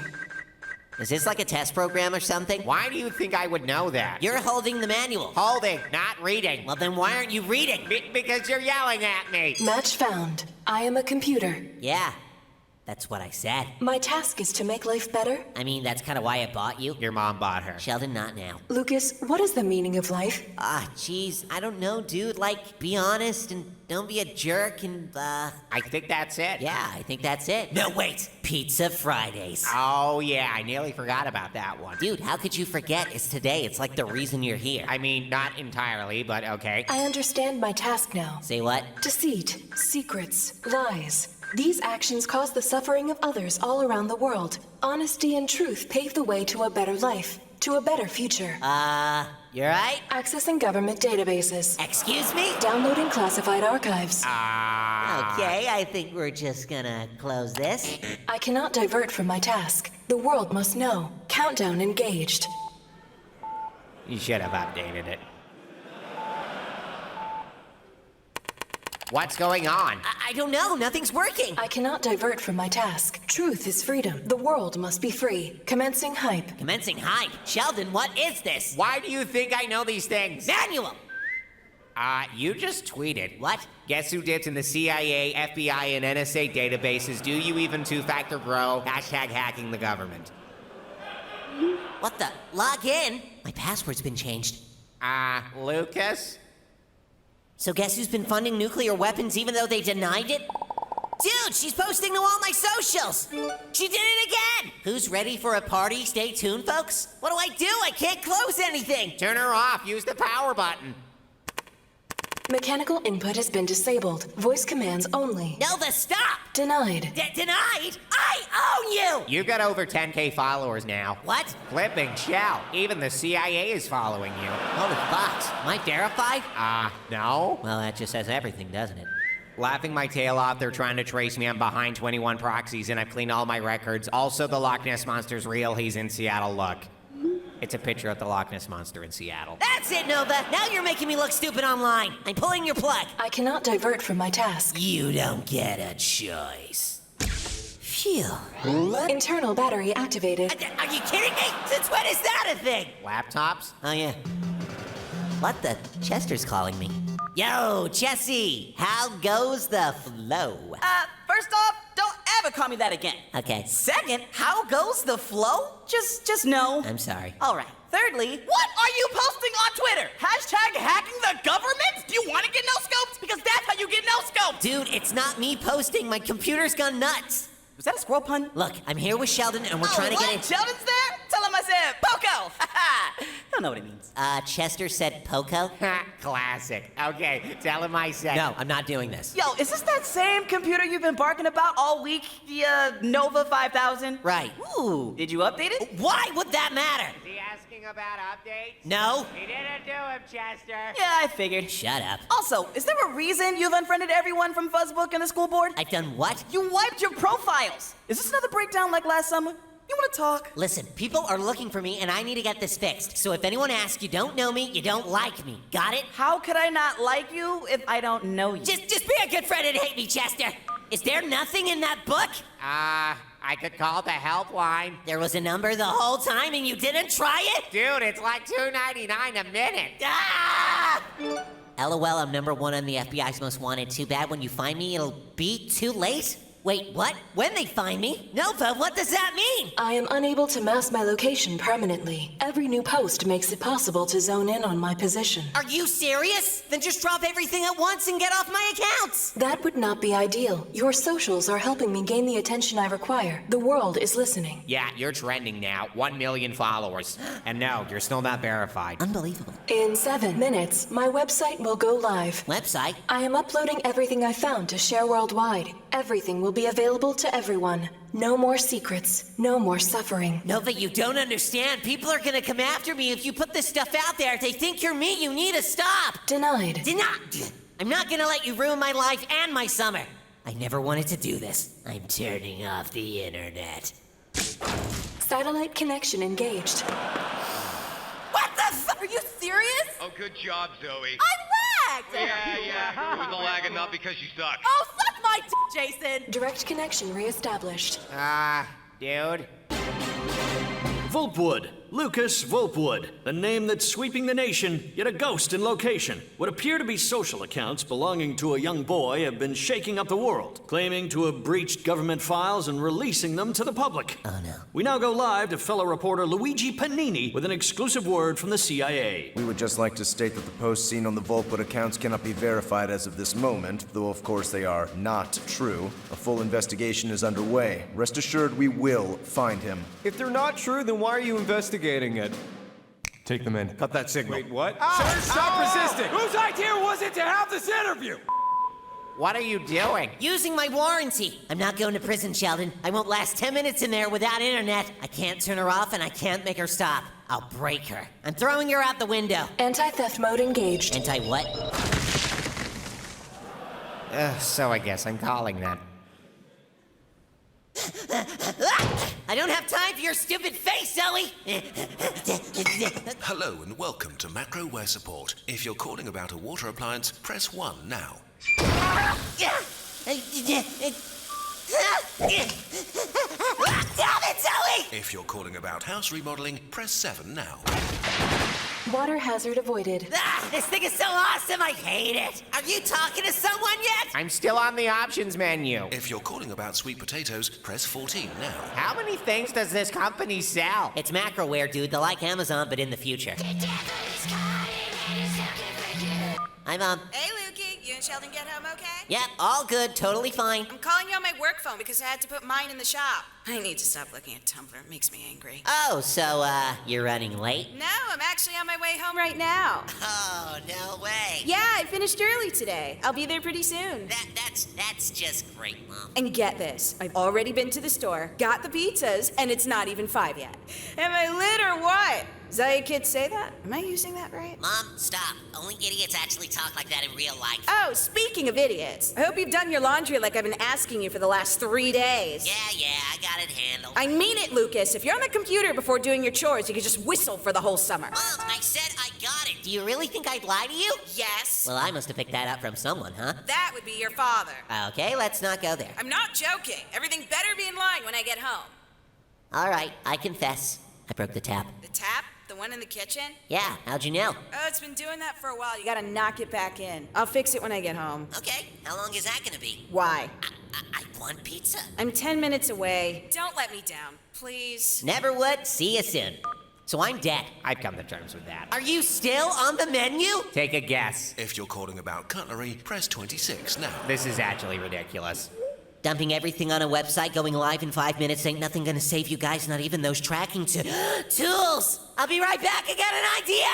No rush. Oh, wait. Yeah!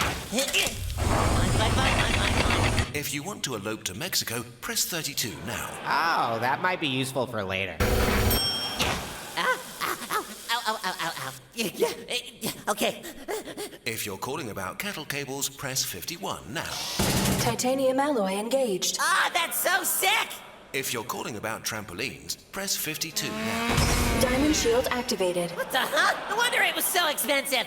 If you're calling about airbags, press 53 now. Repulsion field enabled. What the fuck? If you're calling about computers, press 54 now.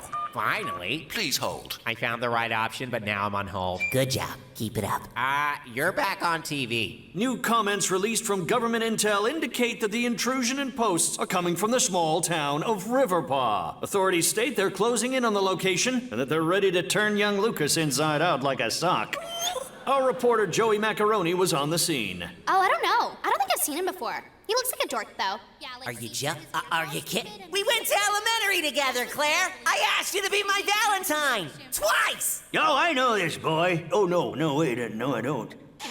Kinda looks like a dork, though. I don't know if I'm mad or not. No witnesses, no friends, no records of any kind. It seems Riverpaw is home to the world's slipperiest criminal or world's biggest loser. I hate this town. I got through. Hello, my name is James. How can I help you? Hi, James. We have a Nova 5000 and it's about to start a civil war. Okay, no problem. Can you tell me the model? Listen, James, my life's gonna end in about 2 minutes, and unless you help me right now, I'm going to jail and the world is gonna fall in on itself. Oh boy, that's a lot of pressure, but let's see what we can do. Okay, so what is the problem exactly? My computer hacked into the government, hijacked my social accounts, locked me out, and now it's gonna post everything it found, and guys, it's gonna kill me! I'm just gonna close this. Okay, not a problem. Even in a lockout, Nova will respond to voice commands. I've tried! She won't listen! She said denied! Denied? Okay, that means you don't have full access. What? I own her! Okay, Nova operates on a facial recognition technology. We're very proud of it. To unlock the system, you will need the face of the admin, which will be the first user account that was created, okay? So go ahead and say to Nova, show user list. Okay, I did it. Now, do you see the primary account? Good luck. Zoe! Zoe!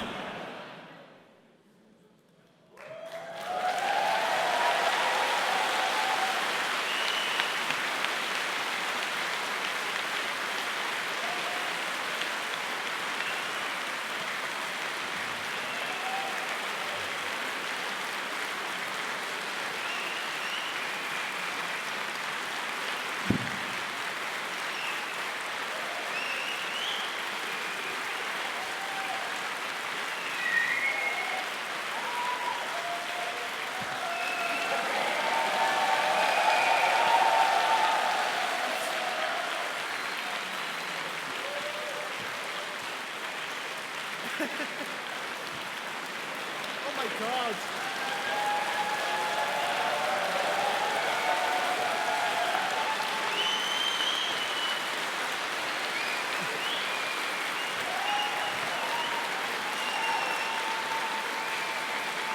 Okay, all right. Please sit down. Please. You guys are going to make me cry, and I need to save the tears until the after video. Indeed. I cannot begin to describe how happy I am that you guys like this. That was wonderful. Hearing everybody laughing at what I thought were really terrible jokes. Thank you so much that you've lifted my heart up 1,000 miles. Thank you all so much. And this also motivates me 100% more to finish this and actually make sure that all the visuals look great. So I really hope you guys will like the final version. Thank you so much. I think it's worth mentioning that that video is actually going to be, when it comes out, 22 minutes long, which is broadcast length. And that was completely by accident. We didn't mean for that to happen. But we kept on writing We kept writing together, and we were happy with what we got on paper. And obviously, that's translated that you guys clearly kind of liked it, maybe a little bit. So that's great. So thank you so much for that, and that means a lot to us. Thank you. Yes. Right, what time are we on? We still have like 30 minutes. So it's 34 at the moment? Okay, so we have about 25 minutes. So next up, we're going to be showing the button video. And then that's only 4 minutes long. And then after that, we will be doing a Q&A. And I believe we have microphones either side. So after the video, I'll be asking for people to line up then. But yeah, you guys ready for this next one?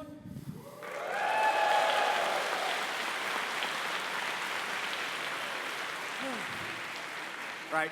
This is awkward. We got to go around again and sit down because I want to see this. So everybody, this is game over.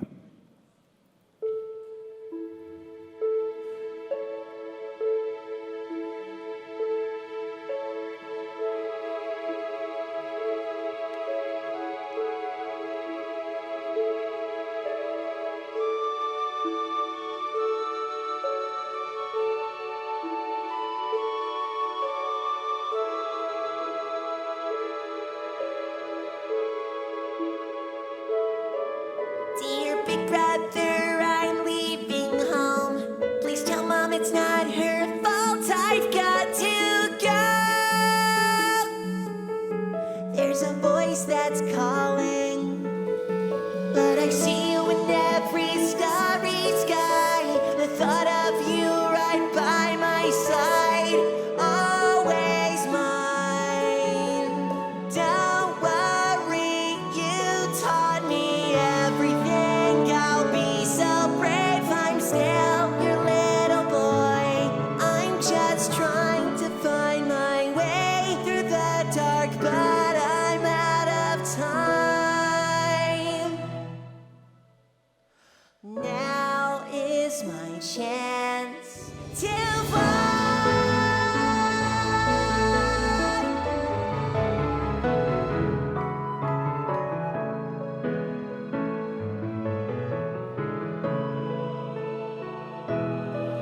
Through the lonely nights and rainy days, my love for you will never fade. But we're so far away, it's not the same. So when I don't come back tonight, well, please just know that I'm alright. Always waiting on answers that never see the light. And oh, my heart, don't cry. We could paint a pretty picture. We could say it's all pretend. What a stupid wish. I can't fight on.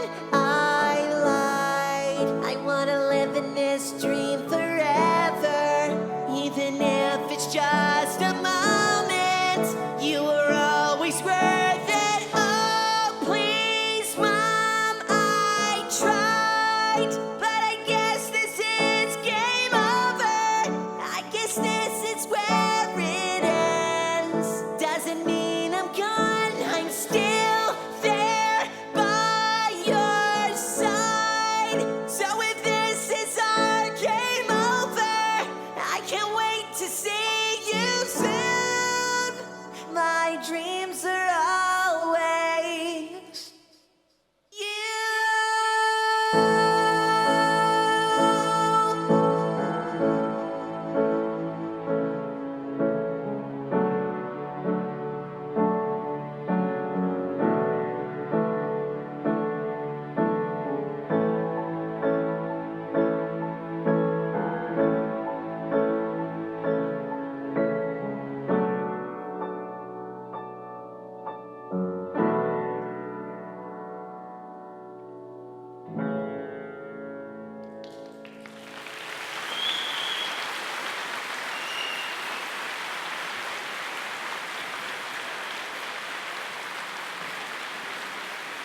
Well, thank you so much. I hope you guys enjoyed that as well.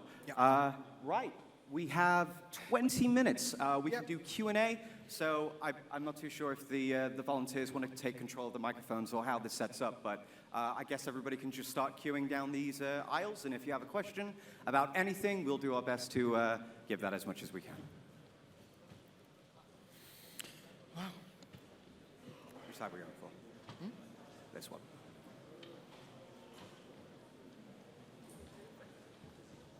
Okay.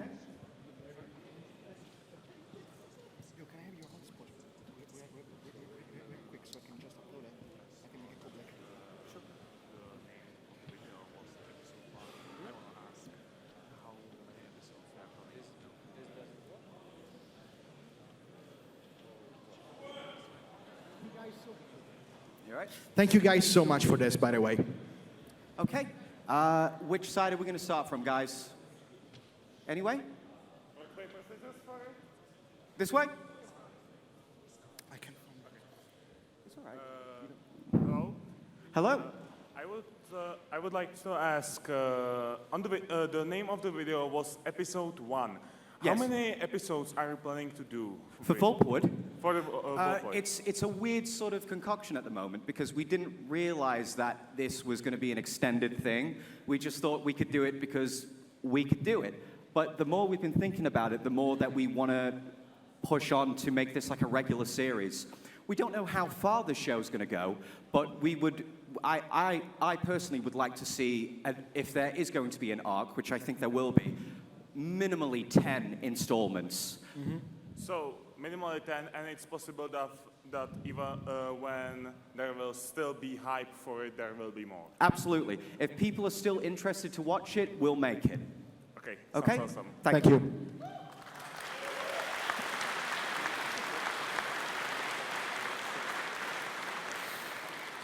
Hello again. Hello. Can you hear me? A little bit quiet. Yeah. Can you hear me? Okay, go on. Yeah, thank you. That was my question. No, actually, my question goes to Jen. Jen, on one of your streams, you've mentioned that you didn't really like the animation in MLP, the movie, that much. So my question is, what in your professional opinion makes a good animation? What in your professional opinion makes for a good animation? Right, okay. I am literally no professional, so I cannot really give a good answer about that. But from my experience, I can say that any kind of animation is good as long as it fits the standards in terms of, well, I guess staging. Ironically enough, staging is the most important thing in animation. That means how the characters are placed on screen, the angle of the camera, and all those technical little details that people you usually don't think about when they go and do animation. Any kind of design, any kind of character can have I don't know how to say this, actually. This is your department, I know. dude. Well, it's weird because it's really relative. I mean, you like what you like, and there's no way to make sure that everything is perfect until you see it. But what you can do is just plan ahead. And I think I'm rambling right now. A little bit. No, I mean, my point is that animation can be good if you plan the staging. Most of that has to be the staging because, as I said, again. Yeah. Sorry. Yeah. Thank you. Thank you. Thank so you. much. Sorry. I don't go up. Hi. Hello. For Shady. Yes, sir. In terms of voice acting, yes. What would you say has, for you, been the hardest accent to learn if you've had to learn many? Accent? Yeah. I'm not too sure if I'm going to be able to answer that because I don't really get work offers that are anything outside of like either Northern American or like British. I don't tend to get cast for like Irish or Scottish or anything like that. Oh, I don't know. I've never really tried to do an accent, and if I did, I'd probably offend everybody in this room, so I'm not going to make the... German? I want to come back next year, so that's not happening. But it's interesting that you mentioned German because there's certain like vowel sounds and stuff in the language that you just don't get natively when you speak English. So if I would say in retrospect, German's probably a pretty difficult accent for me to perform, which is not an insult to anybody. I just don't know how to do it.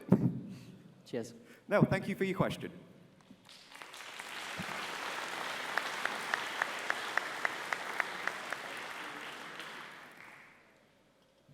Hello. So, hi you guys. Welcome back to Germany. It's a Thank pleasure you. to see you again. Thank you. Jan, first of all, amazing work on Game Over. This is a whole new level. Thank you so much. It's been hard. About Whoopwood, the voice actor of the customer service. It sounds very familiar to me. Oh, the yes. the voice actor of who, sorry? The James. James, the technical. Oh, James. that's actually me. Oh, okay. That's him. Yeah. Because from here. Hello, how can I help you? Okay. Hi, James. It really reminded me of the narrator of the YouTube channel Kurzgesagt. It sounds Yes. very similar. Yes. Okay. Yes. The narrator of Kurzgesagt is involved. Yes. We also Okay. have, I think, I don't know if you can mention it. The wonderful thing about when you make your own project is that suddenly you become in this industry where working actors are available for hire. We I managed. don't want to spoil names because I do think having not necessarily cameos, but certain voice actors coming in that we admire and that we enjoy and whose work we love being a part of is something that we really like. But yeah, we managed to pull a few strings, get a few, I guess, high-tiered people, but you are absolutely right in your assessment. That was the narrator. Yes. Yeah, it was. Thank you very much. Thank you. Thank you.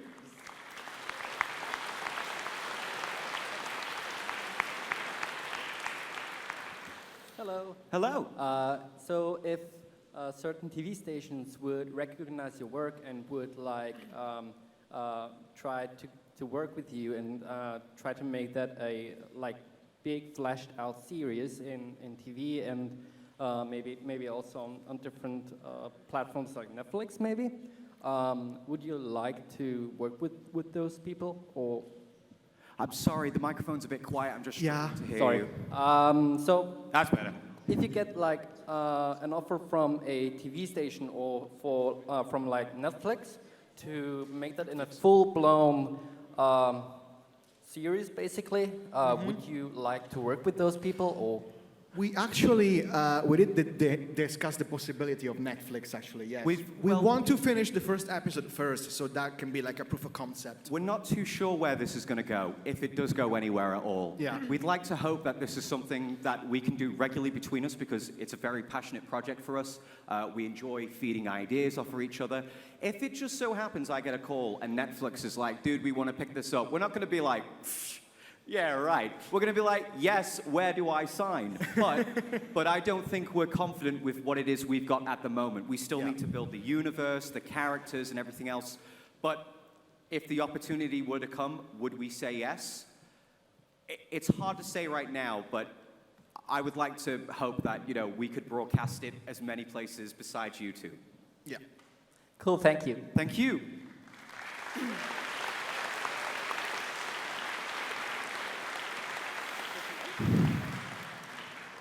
Hello.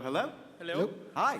First time, welcome in Germany. Thank you. And I really love both of this animation that you show. And first question is, where I can buy this PC? Sorry, say again? Where I can buy this PC? Buy Lucas's PC. From the first animation. MacAware, dude. It's like Amazon, but in the future.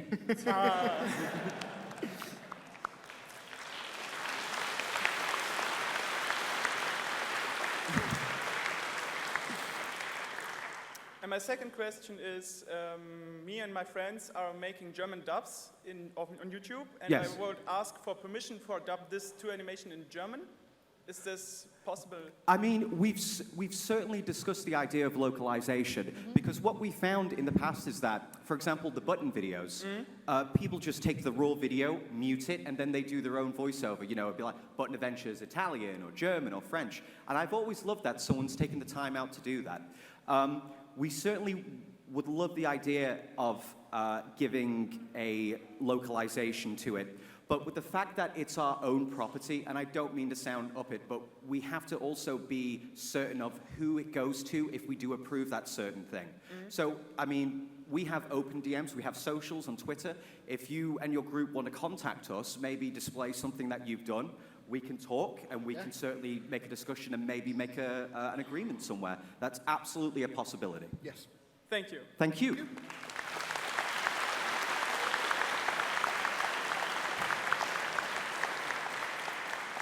Hello. Hello. Hello again. Hello, hello. First of all, I would like to thank you for coming here and showing us your animations. It's amazing. You want to thank us for coming here? Yes. I would argue we should be thanking you for coming here. Yeah. Yeah. Okay. So my question was, the most interesting thing I found about Volpwood, if I'm pronouncing it right, is the pacing. It was really good. It was like fast-paced, but not very overly so. fast-paced. And I would be interested, what would be your tip to someone who's interested in animation to how to do pacing, how to do fast-paced comedy without being too fast or too in your face? It's a good question because you can get rattled in a joke that has to be delivered quick, but then the pace just goes all over the way. And I think what you need when you're doing that is it helps to have somebody on the outside assess your work, because you can think that what you don't see what other people see, and it's like asking someone to get inside your head. So having another creator to go, can you just take a look at this? And they go, well, maybe that's a bit quick and I didn't hear this. It can be difficult from a writing process, because I think what we actually did was I recorded the voices first, sent them to Jan, and then you adjusted the timing past what I think was a viable render. And you need that discipline and you need that conversation when it goes from a vocal track to animation, because what might sound good on like a radio play becomes a mess in animation sometimes, not all the times, but sometimes. Yeah. Sometimes, for example, he made those two lines basically just kind of overlap, like when Lucas stops talking, Sheldon comes in, but that's a little bit too quick. And I found that the best way to fix the timing in those cases is to just give like 3 frames of silence between those lines. Yeah. It's a bit weird because when you have a normal conversation, it's not like someone stops and then there's a pause and then someone picks up. Sometimes people will talk over each other a little bit, and that's a nice natural thing to have, but with animation you kind of need to know what every character's saying isolated. But it is a case of just sort of giving it that little half beat in between the dialogue. At least we found that works for us. Yeah. Okay, thank you. And one more quick question. Are you going to upload this to YouTube later? Game Over should be on YouTube right now, actually. Did you just make it live? I'm trying to. Yeah, we're trying to make it live on YouTube, so it's available. Volpwood, actually, the animatic is not going to be released as of yet. We want to finish the whole episode first, and when that will come, we hope to actually finish it by like first quarter of next year. Oh yeah. So Volpwood will be probably released about that time, and after the episode of Volpwood, we're also gonna release the animatic. So for now, that's just a convention special. Yeah, you guys get to see this. It doesn't go anywhere else, besides the Galacon stream. Yeah. Okay, thank you so much. Thank you. Thank you.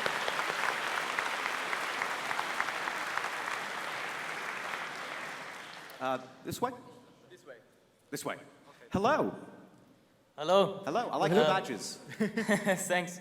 So I wanted to ask, what inspired you in the first place to start with animations? And when you started, did you kind of have experience in before, or did you start from nothing? Oh boy. Okay, so I was always the kind of kid in school that didn't do homework and just just did comics on notebooks instead of homework. So I was very obsessed with cartoons and anime back then, and I still am. I'm proud of it, actually. Whatever. And basically, as I said, I was doing comics on my own notebooks, and as the years came by, my uncle, actually, who at the time was working on animated banners for the internet. So like he knew Flash. That was the program that I used for animations. And basically he introduced me to this program and he said, you can do your own cartoons with this thing. And so he taught me the basics and I basically went from there. Like I'm completely self-taught.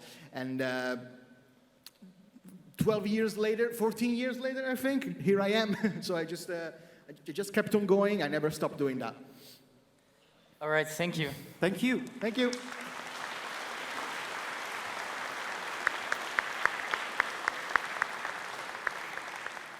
Hello. Hello. Hello. I would like to say thank you because this presentation kind of wrapped up nicely the whole button thing and also showed that you're working on something new, which was very good to see. Well, thank you. Thank you. A thing that I think is very great about cartoons about animals is there's a lot of potential for humor. Like, is Sheldon naked or is just the shell his clothing or something like that? But I wanted to ask is, in what kind of direction is the story going? Like, is it more of like a Fantastic Mr. Fox deal, where these animals still have strong instincts that make them their species, or are they just animalish-looking humans, more or less? Sure. It's a reasonable question, and unfortunately, I'm not really able to give you an answer because it's not a universe that we've explored. The short that you saw was just sort of made on the go of, let's make a character funny and have some interactions. But as we're doing this, we realize that in the next installment, well, okay, it's going to go outside the house. Where's it going to go? Maybe the neighborhood. You know, maybe they're kicking a ball around the neighborhood. Well, what the house is going to look like? What other animals are there? It's something that we definitely need to consider because you could go into a whole slew of different factors of, well, how does this guy do that? And how does, so-and-so? But I'm not able to really tell you at the moment. But it's definitely more humanoid. I would say the main inspiration was Zootopia for You and Gumball as well. It's certainly a combination of several things, yeah. But we have to find our own sort of Bible, as it's called, the rules of the universe. Yeah. But that's something we still need to figure out. But I'm hoping by the second or third installment, we've got it all written down and we know how it goes. So right now, dude, we're just kind of winging it. Yeah. It works. It works, kind of. Thank you. It works. Kind of. Thank you. Thank you.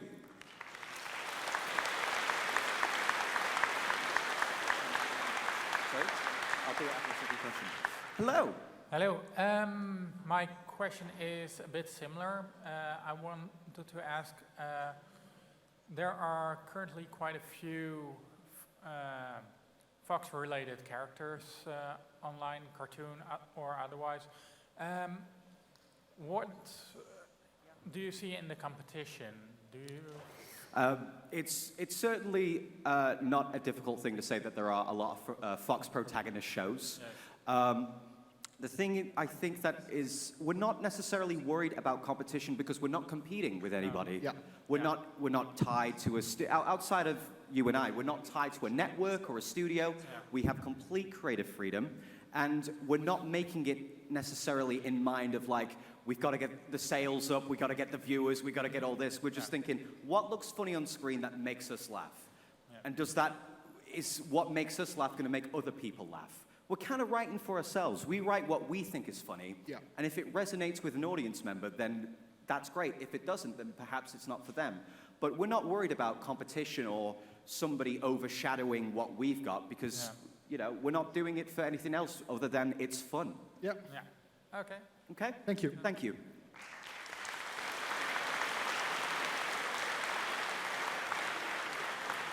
Okay. I think we're going to take 2 more questions, and then we'll wrap, which is great, because I see we've got 2 more people on the microphone. So we'll do this, and then we'll do a wrap-up, okay? Okay. So, hello. My question is, the cease and desist must have been very disheartening and demoralizing to you. How are you able to get over this catastrophe, and do you have any advice for people struggling with their own projects because they don't like the script or they get a lot of bad critique for it and so on? I would argue that's more the case of sort of building your craft. 5 years ago, when I was writing the shorts for Button, I look on it now and I think my writing could be better. I think a lot of things that fall on my responsibility could be better. But it's a case of just keeping at it, and you eventually develop your own style, and you find what works and you find what doesn't work. As for advice for creators looking to improve their work, one thing that I would say that you absolutely shouldn't do is stop, because then you just cut off any opportunity to make anything. As for direction on like scripts or writing or anything, everybody has a different style. Everybody has a favorite different movie. Everybody has a favorite worst movie. It's about what resonates with you and what works with you, I would say. And just if it makes you laugh, then you've achieved it, in my opinion. Okay, thank you, and I'm looking forward to seeing the full animation. Thank you, and we look forward to showing it.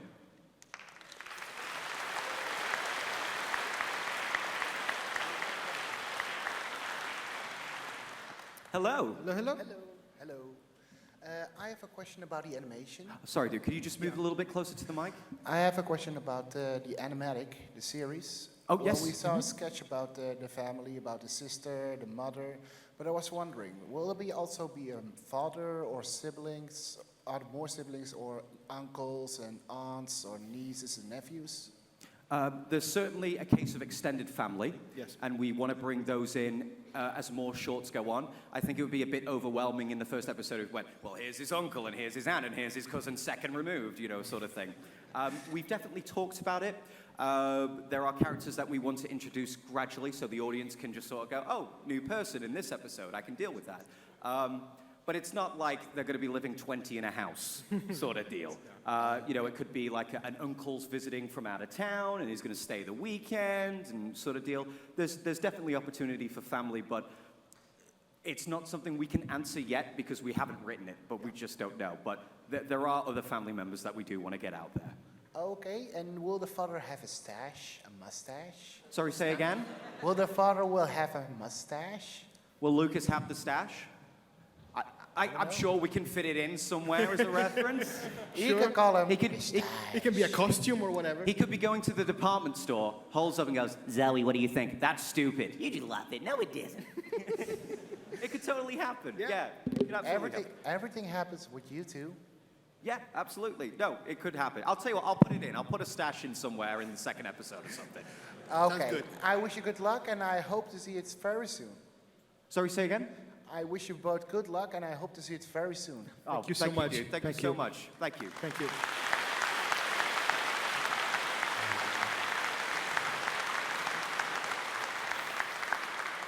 Okay, right, so just a quick wrap up. This is going to be the end of the panel.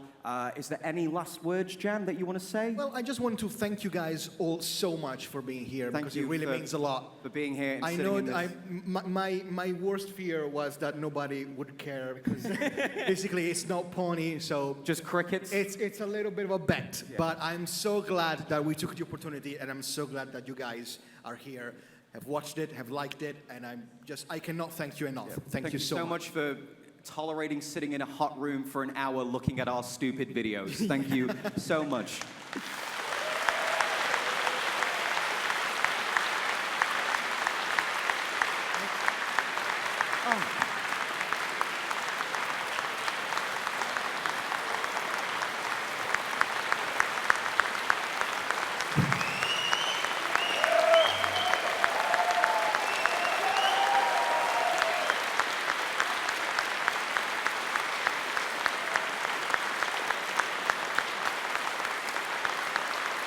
Sit down, come on. And just a closing statement. I know it's a little bit groany, but we do have a merch store on the upstairs floor, table 39. We are selling prints of Volpwood and Game Over. We'll be there for a little bit, happy to sign anything. I've also got my music CD, original songs. If you guys want to help pick that up and help support us, that'd be great. But thank you so much for your time. Thank you for everything. And one last thing, the Game Over music video should be up on YouTube right now. Game Over's on YouTube? Should be. Game Over's on YouTube. I hope you enjoy. Thank you.